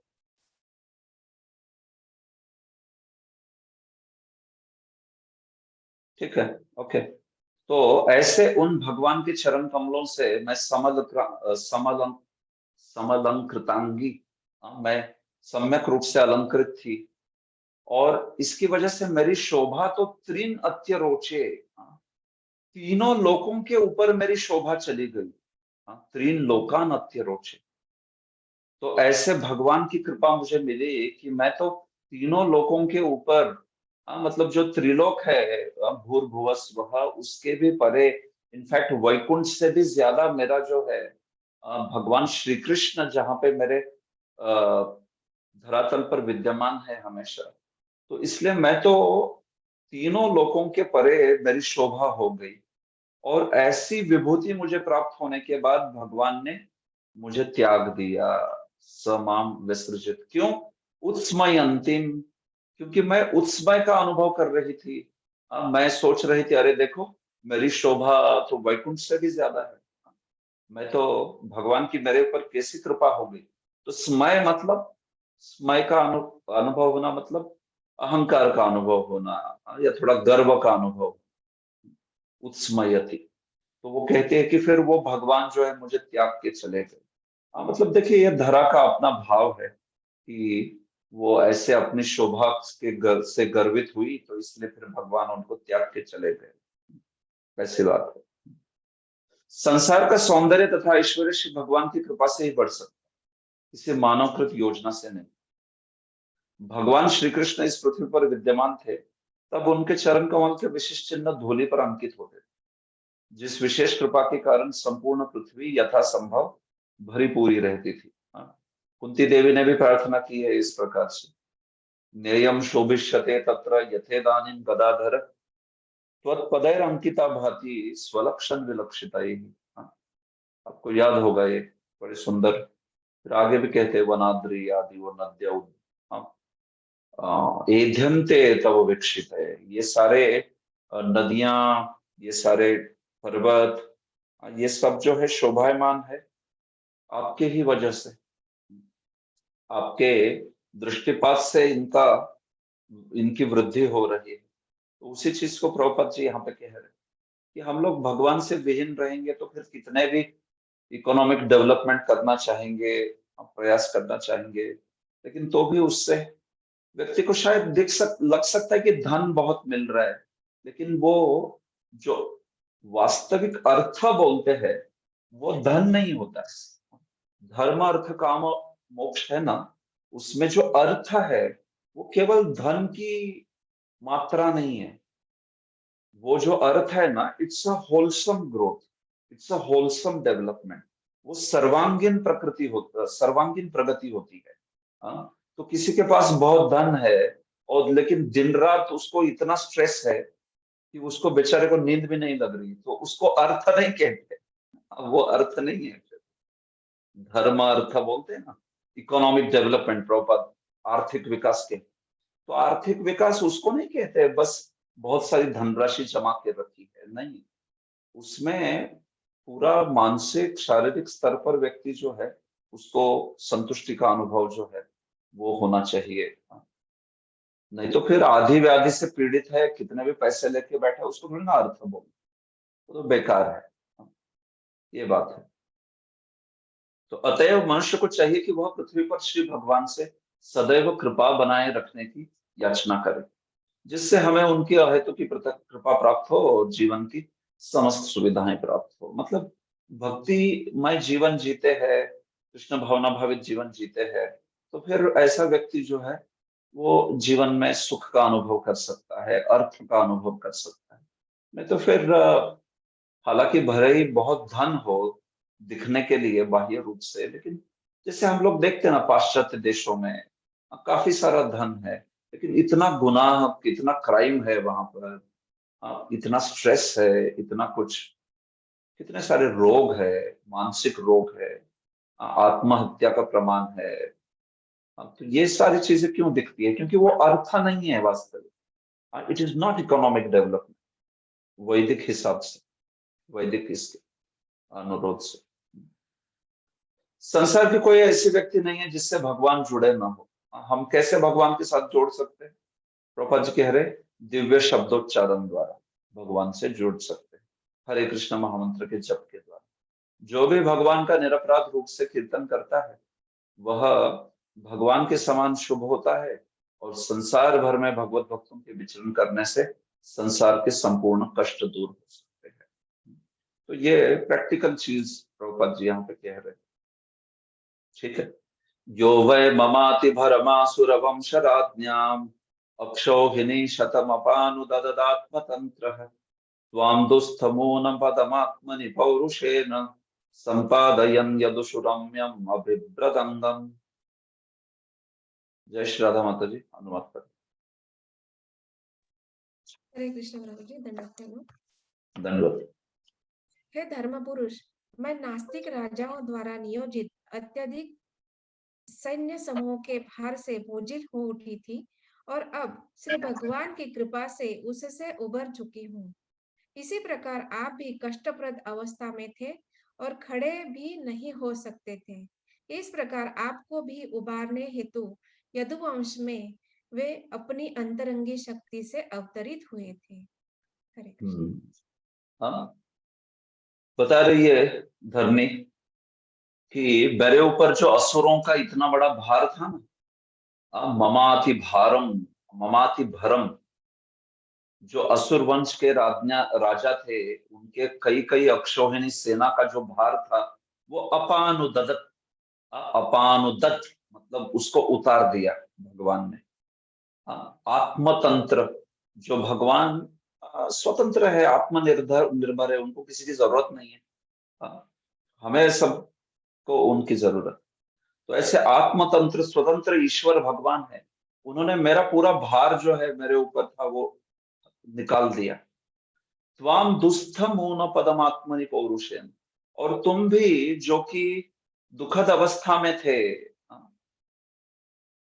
धर्म की जो भी ग्लानि हुई थी द्वापर युग के परिवेश में भी, तो उसको तुम्हें भगवान ने अपने पौरुष के द्वारा, अपने सामर्थ्य के द्वारा तुम्हें सुस्थित कर दिया था। तुम जो दुष्ट थे, दुस्थ मतलब जो दुख में है, पीड़ा में है, ठीक से स्थित नहीं है, उसको स्वस्थ कर दिया। तो ऐसे वो भगवान जो है अपने यदुकुल में कुछ समय के लिए अपने रूप को प्रकट करके सुंदर सुंदर लीला किए। यदुषु रम्यम अभिव्रतंगम। तो मेरा जो मेरे ऊपर भार था आसुरी राजाओं का, उसको उन्होंने खत्म कर दिया, और आपको भी उन्होंने सुस्थित कर दिया था, लेकिन आज वे चले गए भगवान जो, ये बात कह रही है। पृथ्वी माता सैन्य शक्ति में अत्यधिक वृद्धि के कारण अत्यधिक बोझिल अनुभव करती है। असुरों की वृद्धि होने से धर्मात्मा मनुष्य, विशेषतया भक्त या देवता दुखी होते हैं। तो फिर ऐसे टाइम पे भगवान जो है वो आते हैं, परित्राणाय साधुनाम विनाशाय च दुष्कृताम आदि। कावा सहेत विरहम पुरुषोत्तमस्य प्रेमावलोक रुचिरस्मित वल्गुजल्पैः स्थैर्यं समानमहरन् मधुमानुनीनाम् रोमोत्सवो मम यदंग्रि विटंकितायाः। विशाख कृपा माता जी, अनुवाद पढ़े। हरे कृष्णा। अतएव ऐसा कौन है जो जो उन पूर्ण पुरुषोत्तम भगवान के विरह की व्यथा को सह सकता है? वे अपनी प्रेम भरी मीठी मुस्कान, सुहावनी चितवन तथा मीठी मीठी बातों से सत्यभामा जैसी प्रियतमाओं की गंभीरता तथा प्रणय क्रोध हावभाव को जीतने वाले थे। जब वे मेरी पृथ्वी की सतह पर चलते थे तो मैं उनके चरण कमल की धूल में धस जाती थी और फिर घास से आच्छादित हो जाती थी। जो हर्ष से उत्पन्न मेरे शरीर पर रोमांच गिरता था। थैंक यू प्रभु। हरे कृष्ण।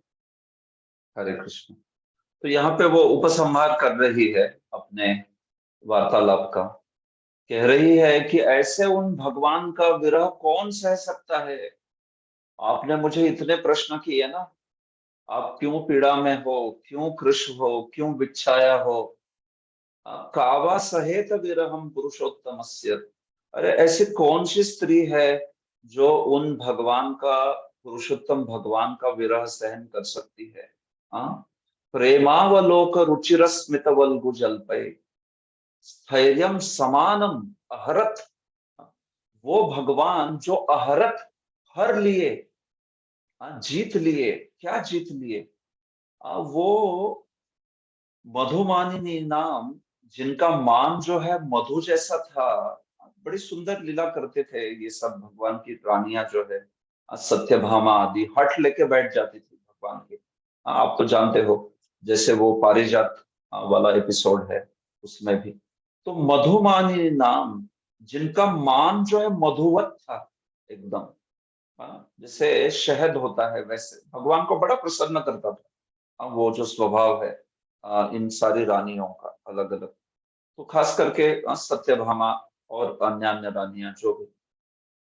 तो ऐसी मधुमानिनी रानी जो थी, उनका स्थैर्य है ना, उस स्थैर्य को भगवान हर लेते थे। स्थैर्य को हर लेना मतलब क्या? देखिए, इतनी हठी थी सत्यभामा जो है वो, कुछ चाहिए तो चाहिए बस, फिनिश्ड। स्तब्ध, तो स्तब्ध हो जाती थी। तो स्थैर्यम को श्रीधर स्वामी ने अनुवाद किया है स्तब्धता, स्तब्धत्व। तो ऐसी स्तब्ध हो जाती थी कि नहीं, वो हट लेके बैठ ही गई, चाहिए ही चाहिए। और मान कर ले जाती थी गुस्से से, क्रोधित होके। आपने रुक्मिणी को दे दिया वो जो पारिजात है, अच्छा तुम्हें भी देता हूं। नहीं, मुझे पारिजात नहीं, मुझे पूरा पारिजात पेड़ चाहिए, ऐसे। तो समानम स्थैर्यम, ऐसा मान के साथ स्थैर्य जो है। तो ऐसी इन सुंदर रानियों के मान के सहित जो स्तब्धता है, जो स्थैर्य है, जो उनका हट है, उसको भी जीत लेते थे। भगवान जो है कैसे जीत लेते थे? प्रेमावलोक, अपने एक प्रेम पूर्ण दृष्टिपात से, प्रेम पूर्ण चितवन से डिफीटेड, कॉन्कर्ड पूरा। इतने भगवान जो है वो सुंदर थे, सुंदर है। रुचिरस स्मित, जब भगवान सुंदर स्मित देते हैं, वल्गु जल्प, या फिर इतना सुंदर मीठी बात करते हैं भगवान, इतना सुंदर वचन कह देते हैं कि भगवान जो है मना लेते थे ऐसे। तो ऐसी इन मधुमानिनियों का भी जो स्थैर्य, स्तब्धता जो है, जो मान सहित था, उसको जीत लेते थे। मतलब भगवान जो है अपने सौंदर्य गुणों से, अपने वल्गु जल्प से, बड़े मधुर संभाषण से, अपने स्मित से, सब उनकी जो महान पत्नियां हैं उनको भी भगवान जीत लेते थे। तो ऐसे वो जो भगवान है, मेरे संग में, मतलब मुझे उनका सतत जो है स्पर्श हो रहा था। इन रानियों को तो कुछ समय के लिए भगवान अपना संग देते थे और फिर चले जाते थे कुछ कार्य करने के लिए या अन्यत्र लीला करने के लिए। तो उनके साथ कॉन्स्टेंटली नहीं रहते थे। लेकिन जहां तक मेरी बात है, मेरा तो वो सतत मेरे स्पर्श में थे। क्योंकि जहां पे भी जाएंगे वो तो धरा जो है, उस धरा तल पर ही है। तो उस भाव से कह रही। तो मेरा नित्योत्सव रहता था जहां पे भी भगवान जा रहे, क्योंकि मेरे साथ उनका नित्य संग रहता था। तो वो स्वयं को वो जो है विशेष कृपा अपने ऊपर जो है उसको धरा जो है बोल रही है, उसको स्वाधीन भर्तृका कहते हैं। जो पत्नी है वो ऐसी नायिका है ये जो स्वाधीन भर्तृका नायिका होती है। नाट्य शास्त्र का विषय है, 8 प्रकार की नायिकाएं होती है, तो उसमें एक स्वाधीन भर्तृका, मतलब वो पति जो है हमेशा उनके साथ ही रहता है।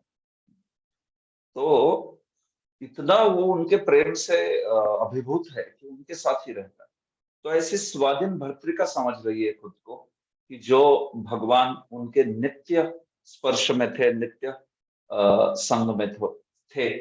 तो इसलिए ऐसे उन भगवान के चरण कमल के स्पर्श से मैं हमेशा रोमोत्सव का अनुभव करती थी। रोमोत्सव मतलब आप समझते हैं, शरीर के रोंगटे खड़े हो जाना।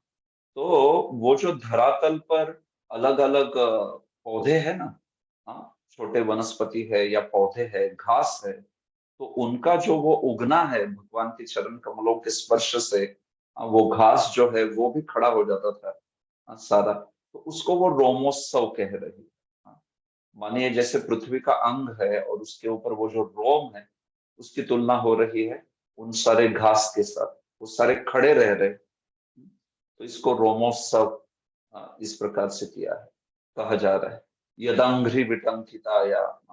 तो ऐसा मुझे इतना कृपा थी उनकी, और वो मुझे त्याग के चले गए, तो इसलिए कौन उनका विरह सहन कर सकता है, ये बात कह रहे हैं।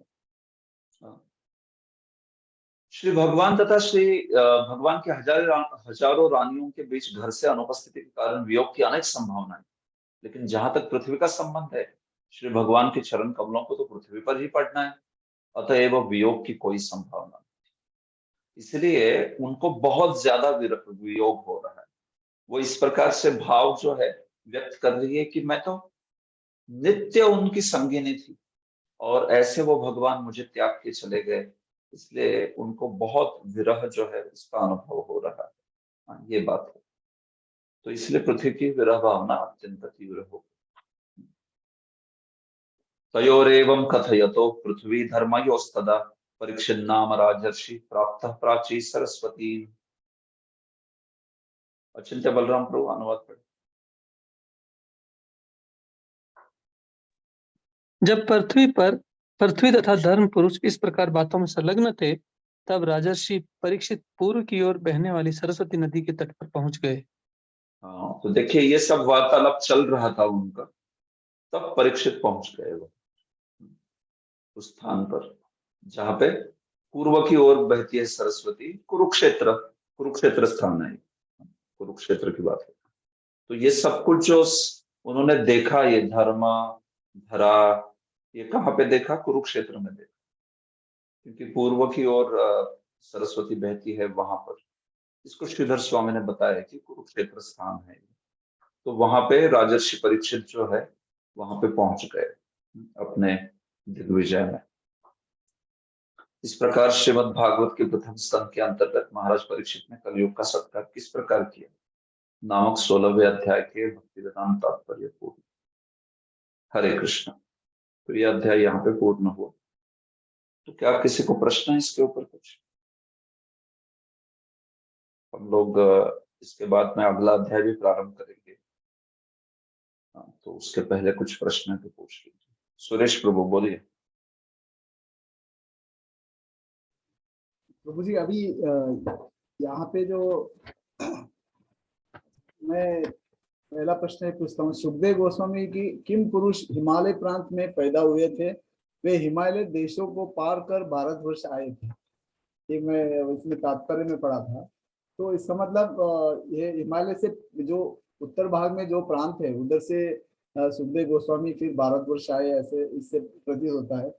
तो उस समय के जो किम पुरुष या जो विविध वर्ष थे, इसका मतलब उसका रिलेटेड विद आज के जो देश है उनके नाम से कुछ कहीं एस्टेब्लिश किया है क्या? किम पुरुष का मतलब ये देश वगैरह, फिर वहां से ये सब महापुरुष अपने भारतवर्ष आए थे।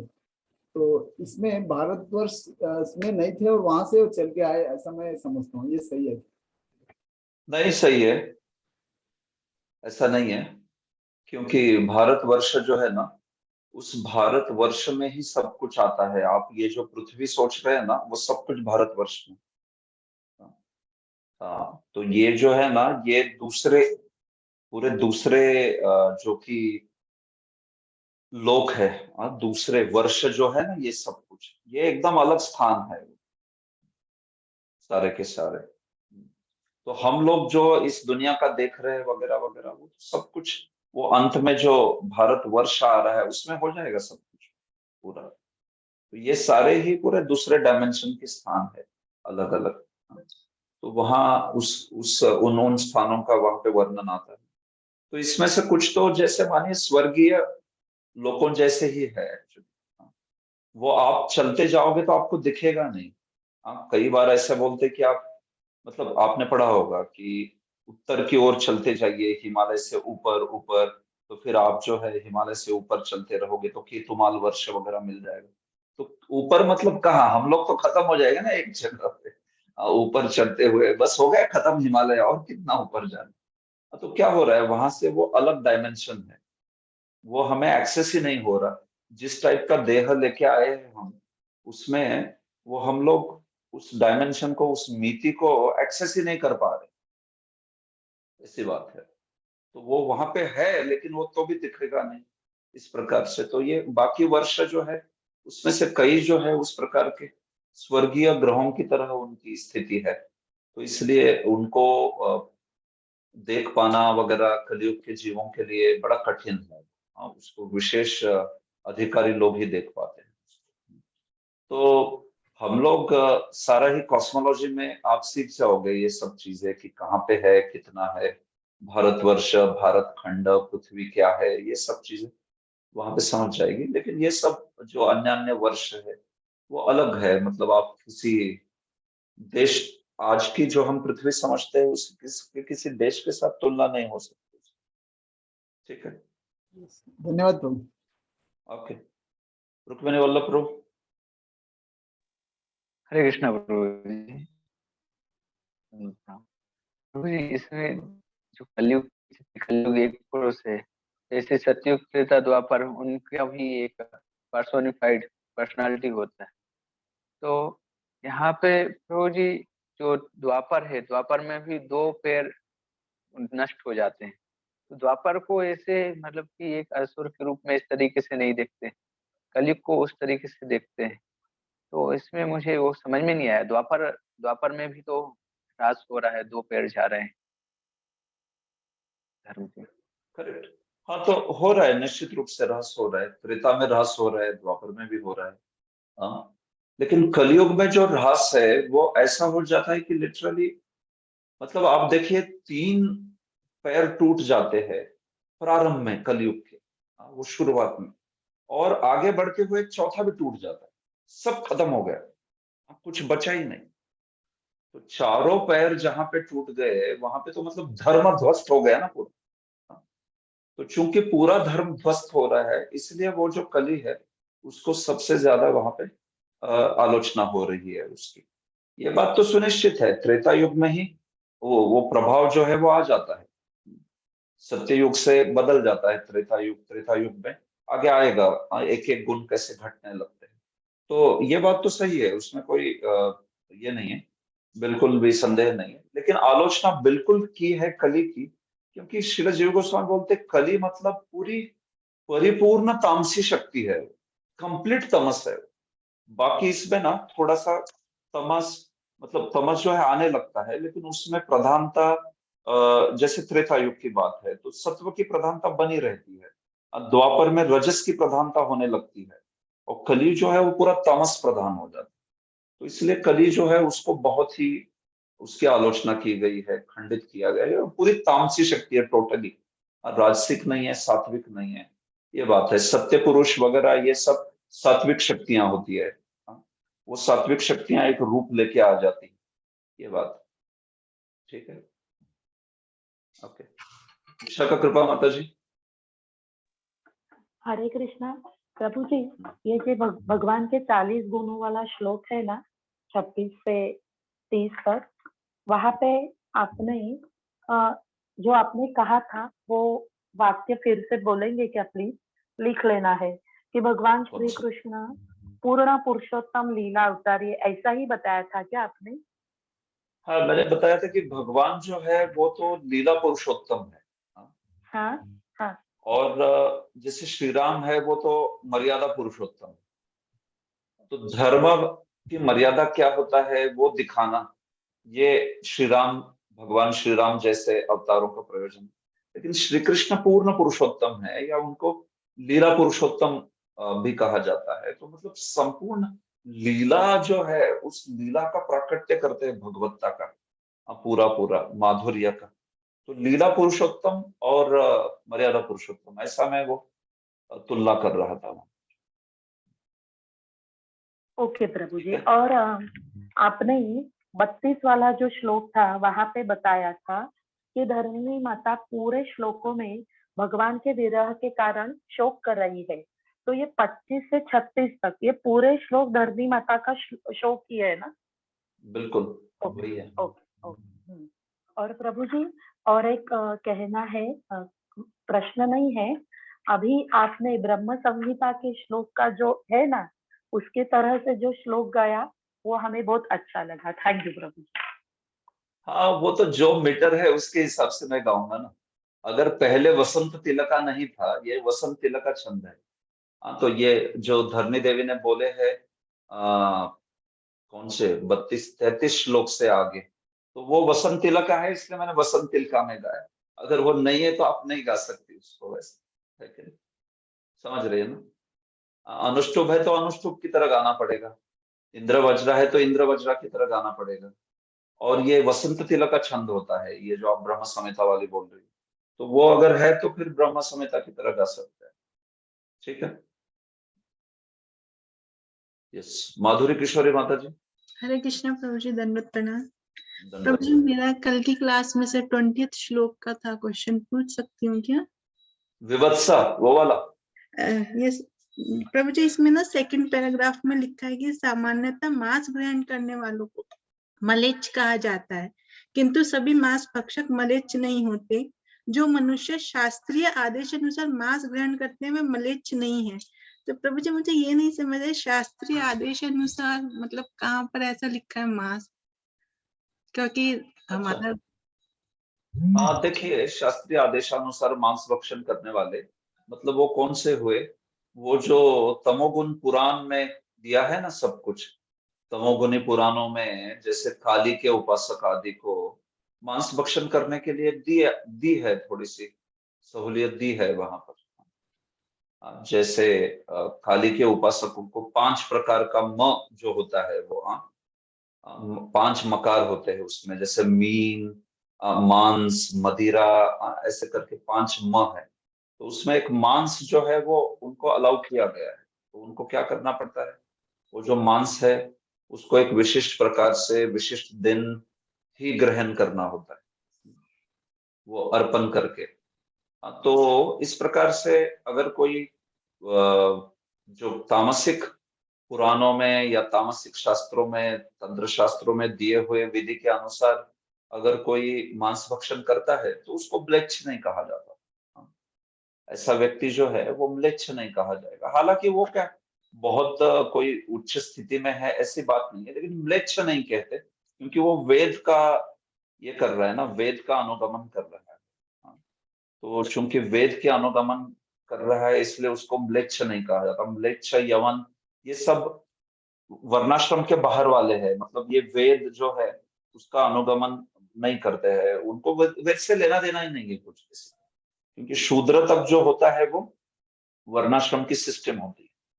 उसके नीचे जो जाते हैं वो अंत्यज कहे जाते हैं। तो म्लेच्छ, यवन, चांडाल ये सब अंत्यज है, अंत्यज एकदम मतलब अंतिम कैटेगरी है सारी। तो अंत्यज जो है ये इसमें आते हैं, म्लेच्छ, यवन वगैरह। लेकिन जो वेद विहित तमोगुणी पुराणों के आधार पर काली आदि उपासना के द्वारा जो मांस भक्षण करते हैं वे नहीं कहलाए जाएंगे। वो उनको क्या कहते हैं, कभी वो ब्राह्मण भी कहलाए जा सकते हैं, लेकिन वो तमोगुण में। ब्राह्मणत्व में भी सात्विक होता है ब्राह्मण, लेकिन उसमें भी तामसिक ब्राह्मण होते हैं। तो वो सारे तामसिक ब्राह्मण हो सकते हैं या तामसिक क्षत्रिय हो सकते हैं, वो डिपेंड्स वो किस वर्ण से आते हैं उसके अनुसार, या तामसिक शूद्र हो सकते हैं इस प्रकार से। लेकिन उनको म्लेच्छ या यवन नहीं कहा जाता। ठीक है। Okay Prabhu ji, thank you so much. Hare Krishna. Suresh Prabhu, और कुछ पूछना है आपको? जी प्रभु जी, और एक क्वेश्चन ऐसा है कि जो पृथ्वी देवी की जो शोक जो सुना है उसमें it is actually she is like gopi, वो जो सामान्य, जैसे हम आम जनता, जैसे अभी कलयुग में जो हम परेशान महसूस कर रहे हैं, तो उस तरह का नहीं है। That shows that she is giving एक तरह का वो बता रहे कि कलयुग हो या जो कुछ भी हो, जहाँ जब समस्या आती है या जब हमें परेशान होते हैं, हम दुखी हो जाते हैं, तो भगवान का स्मरण और उनका मन से स्पर्श will solve all the problems. That is the message Dharti Mata is giving. Is it right, Prabhu? देखिए, धरणी माता जो है वो गोपी की तरह नहीं प्रार्थना कर रही है, वो भगवान की रानी की तरह प्रार्थना कर रही है। क्योंकि भूदेवी है ना, वो भूदेवी तो भगवान की रानी होती है। Yes, yes. हाँ, श्रीदेवी, भूदेवी सुना होगा ना आपने। तो भूदेवी जो है ना, वो भगवान के चरण कमलों के पास रहती है, और वही भूदेवी जो है वो एक विस्तार रूप में वो जो है भूदेवी बनती है, मतलब भूमि बनती है। भूमि, जिसको हम भूमि माता कहते हैं ना, देवी जो है वो। तो ऐसी भूदेवी एक देवता के रूप में भी वो विद्यमान होती है, और भगवान के पास भी रहती है मूल रूप में। ऐसा जैसे आपने देखा होगा, भगवान विष्णु के साथ भूदेवी रहती है और श्रीदेवी भी रहती है। ऐसे तो उसी प्रकार से, तो ये तो एक्चुअली भगवान की रानी ही है, वो भगवान की महिषी है। तो इसलिए वो उस प्रकार का अनुभव, इसलिए उसने, आपने देखा होगा, रानियों का उदाहरण दिया वहां उन्होंने। हाँ, तो ये बात तो सुनिश्चित है कि उनके लिए सबसे बड़ा दुख तो है भगवान का विरह। बाकी उस विरह के कारण, भगवान के चले जाने के कारण बाकी सारे दुख आने वाले हैं, बाकी सारी दुखद परिस्थिति होने वाली है, इस चीज को तो वो समझती है, और इसलिए उसका भी थोड़ा शोक तो कर ही रही है, नो डाउट। उस श्लोक में 32वें श्लोक में बोला था उन्होंने कि मैं बाकी भी पितृन, ऋषि, इन सबके लिए भी शोक कर रही हूँ। लेकिन प्रमुख चीज यही है कि भगवान से विरह हुआ है, ये बात है। तो चूंकि भगवान चले जाते हैं, इसलिए कलयुग में फिर हम लोग देखते हैं कि सारा ही ये बाकी दुर्वस्था जो है वो होती है। जितनी हद तक आप भगवान से कनेक्टेड रहेंगे, जैसे प्रभुपाद जी भी कह रहे हैं, तो उतनी हद तक फिर कलयुग के जो दुर्वस्था है, उस दुर्वस्था से हम लोग बचे रहेंगे, ये बात है। तो ठीक है, आप जो बोल रहे हैं उसमें उस विचारधारा से ठीक है, कोई प्रॉब्लम नहीं। धन्यवाद प्रभु, थैंक यू। ओके, अनुराधा रसिका माता जी, कुछ पूछना है आपको? ठीक है, फिर आगे बढ़ते हैं। चलो, धन्यवाद आप सबका। आगे अध्याय जो है मैं शुरू करना चाहता हूँ, क्योंकि इसमें पहले 16 श्लोक जो है उसमें कुछ ज्यादा है नहीं, एक्चुअली बड़े फटाफट हो जाएंगे ये श्लोक। फिर धर्म का जो वार्तालाप है वो थोड़ा समय लेने वाला अध्याय बनेगा। तो इसलिए हम लोग क्या करते हैं, अभी आगे बढ़ते हैं, और इन शुरुआत के श्लोकों को मैं थोड़ा फास्ट लेने वाला हूँ, क्योंकि वो कथानक है सिर्फ।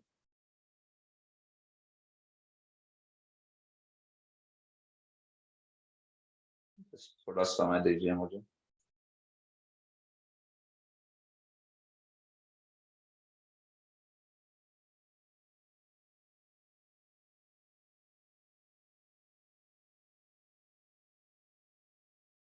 आप मेरी स्क्रीन पे क्या देख रहे हैं अभी? कली को दंड तथा पुरस्कार। ओके, ठीक है, चलेगा।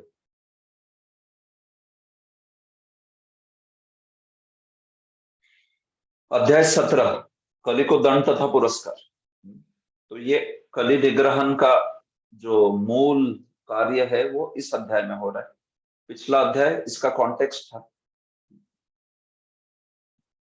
इसका प्रसंग जो है पिछले अध्याय में बोला है। एक्चुअल कली को दंडित करना इस अध्याय में उसका वर्णन। सूत उवाच तत्र गोमिथुनं राजा हन्यमानं मनाथवत् दंडहस्तं च वृषलं ददृशे नृपलांछनम। ठीक है, तो अभी मैं कहूंगा, आप ही पढ़िए पूरे श्लोक का अनुवाद सुकुमारी ललिता माता। आगे वाले सारे श्लोकों का मैं जब भी बोलूं तो आप ही पढ़िए। हरे कृष्ण प्रभु जी, धन्यवाद। श्रील सूत गोस्वामी ने कहा, उस स्थान पर पहुंचकर महाराज परीक्षित ने देखा कि एक नीच जाति का शूद्र राजा का वेश बनाए एक गाय तथा एक बैल को लाठी से पीट रहा था, मानो उनका कोई स्वामी ना हो। तो अध्याय संख्या 17, इसके क्या कंटेंट्स है? श्रीधर स्वामी विरचिता भावार्थ दीपिका, उसमें देखते हैं।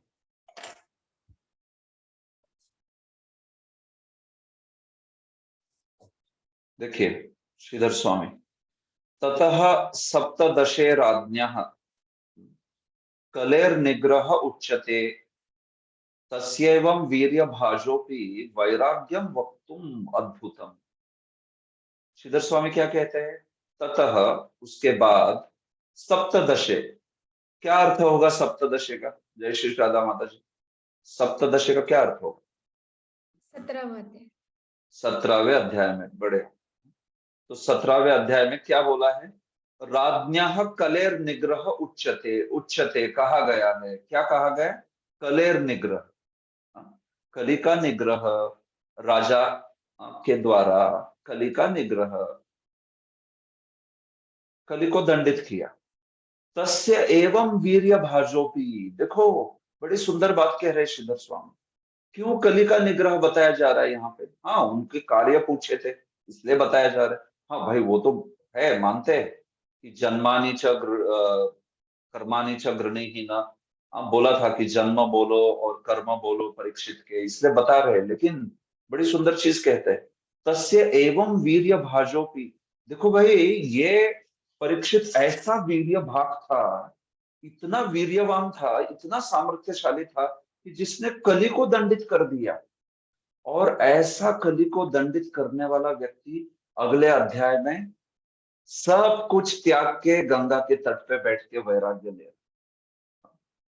जो विश्व का सम्राट, जो कली को दंडित कर सकता था, वो जब उन्हें पता चला कि उनको शाप दे दिया गया, तो शक्ति थी उनके पास उस शाप को रोकने की।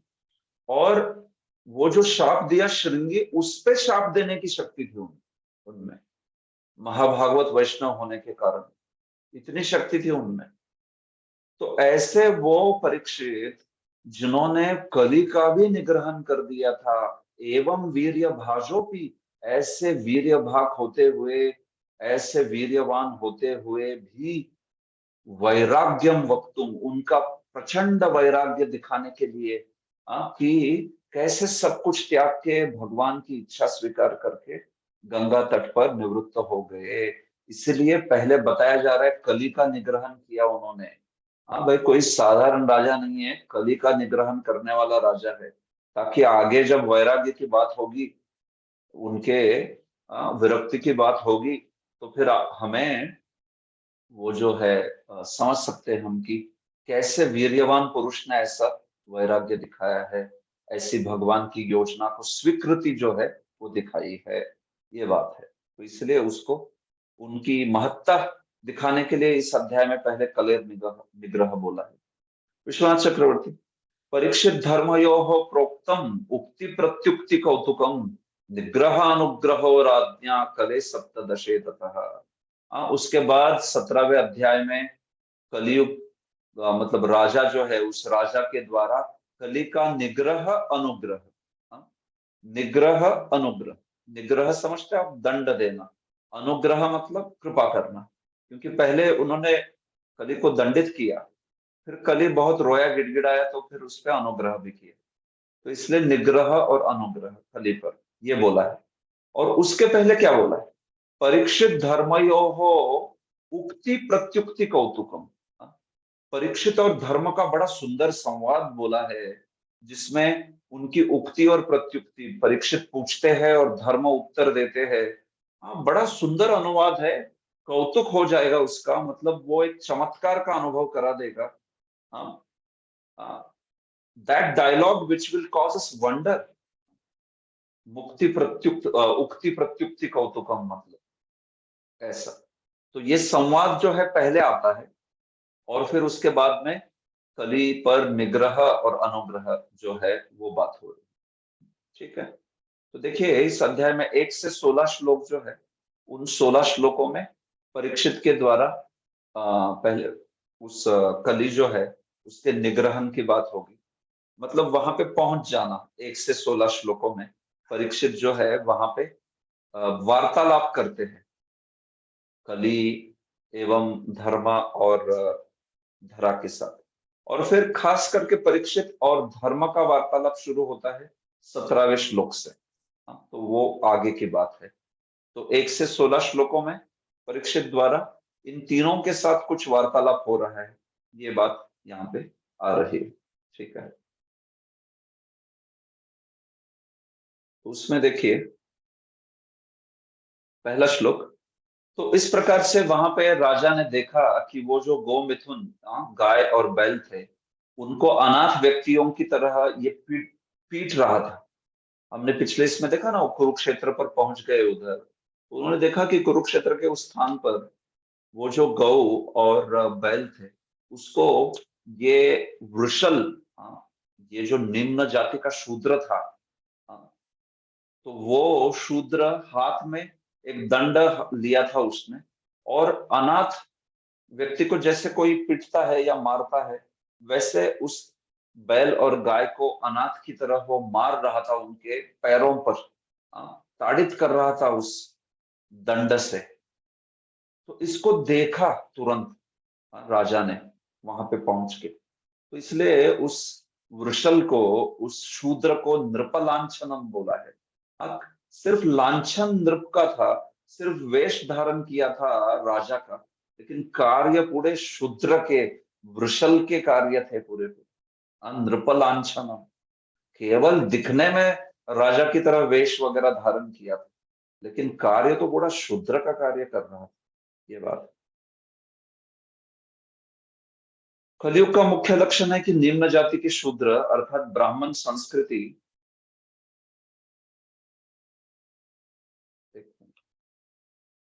निम्न जाति के शूद्र अर्थात ब्राह्मण संस्कृति तथा आध्यात्मिक दीक्षा से रहित मनुष्य प्रशासकों या राजाओं का वेश धारण करेंगे, और ऐसे अक्षत्रिय शासकों का प्रमुख व्यवसाय होगा निर्दोष पशुओं, विशेष रूप से गाय तथा बैलों को जान से मारना।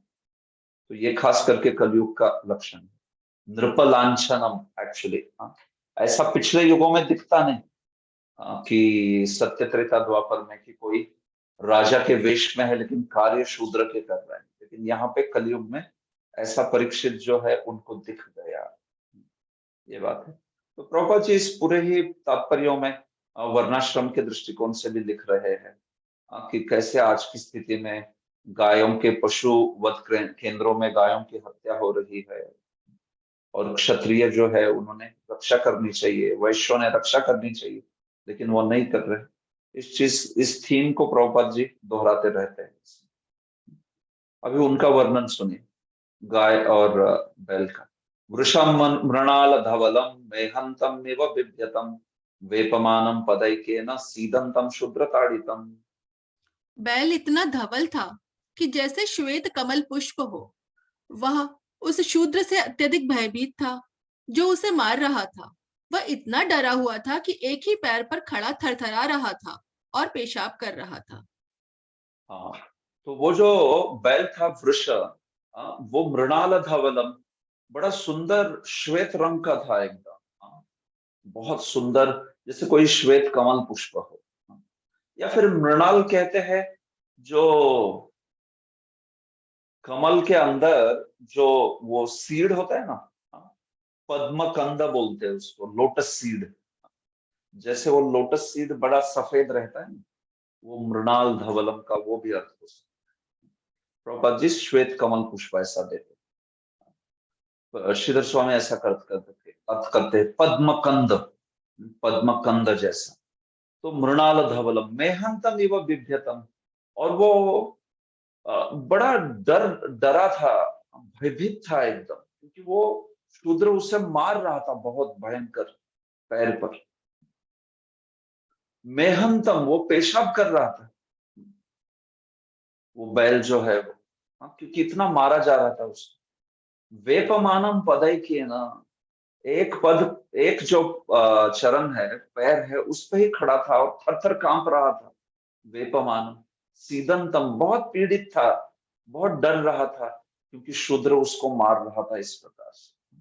तो बड़ा भयंकर दृश्य है वैदिक सभ्यता के लिए ये, कि ऐसे गाय और बैल को इतनी बुरी तरह से कोई शूद्र मार रहा है। तो प्रभुपाद जी बोलते हैं कलयुग का दूसरा लक्षण है कि धर्म के नियम जो श्वेत कमल के समान निष्कलुष तथा श्वेत है, उन पर इस युग के असंस्कृत शूद्रजनों का आक्रमण होगा।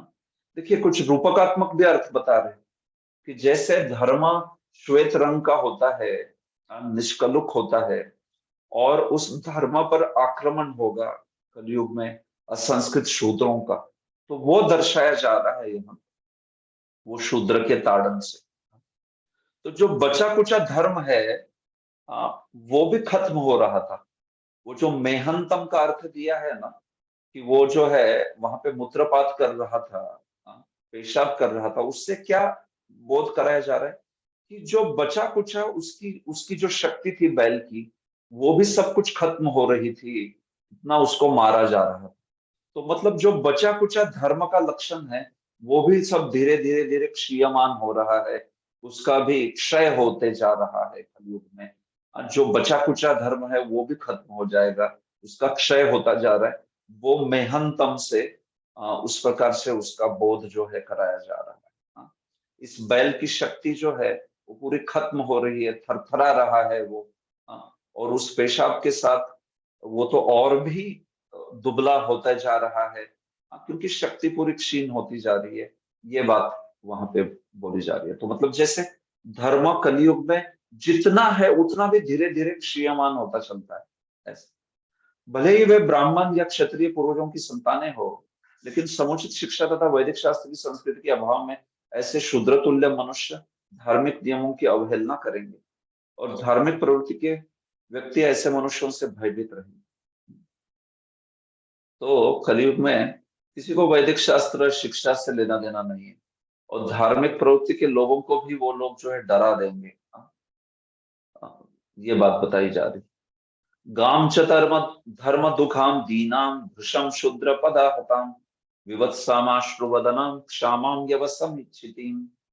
यद्यपि गाय उपयोगी है, किंतु उससे धर्म प्राप्त किया जा सकता है, किंतु अब वह दीन तथा बछड़े से रहित हो गई थी।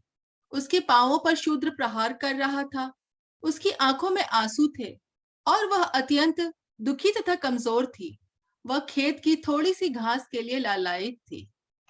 हाँ, तो वो जो बैल है उसका वर्णन हुआ। गाय की क्या स्थिति थी, गौमाता की क्या स्थिति थी?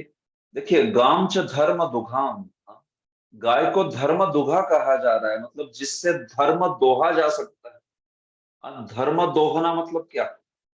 धर्म दोहना मतलब गाय से दोह के आपको दूध मिलता है ना, और उस दूध को यज्ञ में उपयोग किया जाता है, जिससे यज्ञ किए जाते हैं भगवान की संतुष्टि के लिए, इसलिए उसको उस दूध को ही धर्म कहा जाता है। जिससे धर्म दुहा जा सकता है, मतलब जिससे दूध दुहा जा सकता है, और वो दूध बहुत उपयोगी है सारे वैदिक सभ्यता में, वैदिक यज्ञ आदि में। या फिर वो दूध प्राशन करके व्यक्ति के धर्म की अंडरस्टैंडिंग जो है, धर्म की समझ बड़ी सटीक हो जाती है, बड़ी सही सम्यक हो जाती है। तो ये भी धर्म दुगा का अर्थ हुआ। दीन थी बड़ी वो गौमाता, भृशम शूद्र पदाहताम, वो शूद्र बहुत मार रहा था गौमाता को, तो उसकी वजह से बहुत दुखी थी। विवत्साम, अपने बछड़े से रहित थी। अश्रु वदनाम, आंखों में पूरे आंसू थे। श्यामाम, बहुत कृश थी, और उसको कोई घास की जो है इच्छा कर रही। तो यहाँ पे विश्वास चक्रवर्ती ने विवत्सा का अर्थ ऐसा किया है कि बछड़े के रहित थी। एक अर्थ तो हमने देखा कि ऐसा अर्थ हो सकता है कि जो धर्म ही उनका जैसे बछड़ा है, तो उस धर्म के दुख से पीड़ित विवत्सा। या फिर यहाँ पे अर्थ करते हैं विश्वनाथ चक्रवर्ती विवत्सा का कि जैसे घास या धान्य आदि, ये जो है धरा, मतलब धरनी के बछड़े के साथ तुलना की है।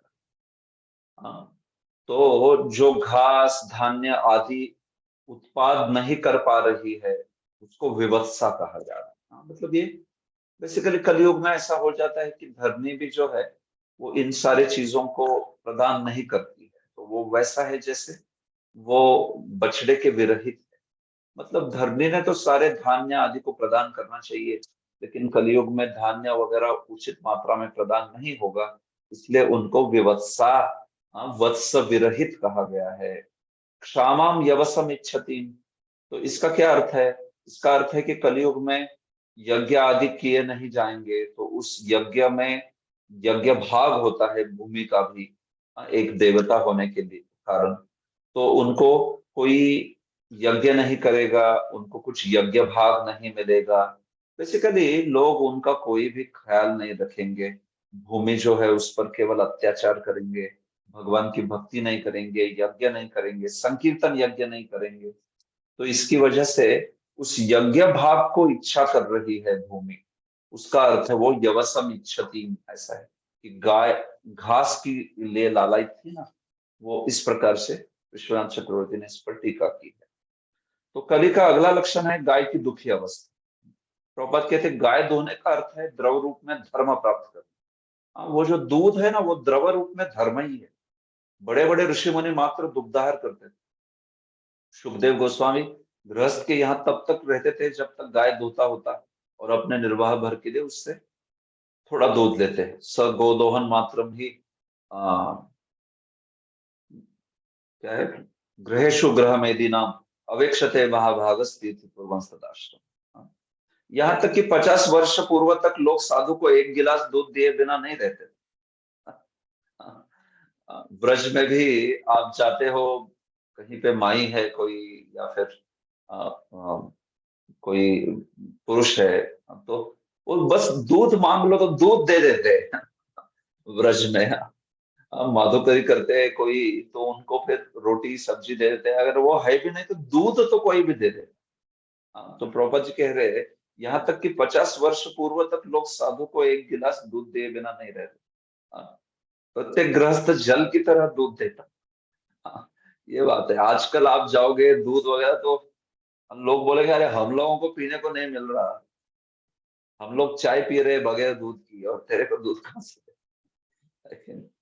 तो ऐसी हालत हो गई है। तो चूंकि गौ रक्षा वगैरह नहीं हो रही है, कोई गाय का पालन नहीं करना चाहता, तो फिर गाय का जहाँ पे गौ रक्षा ही नहीं होगी वहां पे फिर स्वतः दूध आदि वगैरह चीजें तो और भी कठिन होती जाएंगी।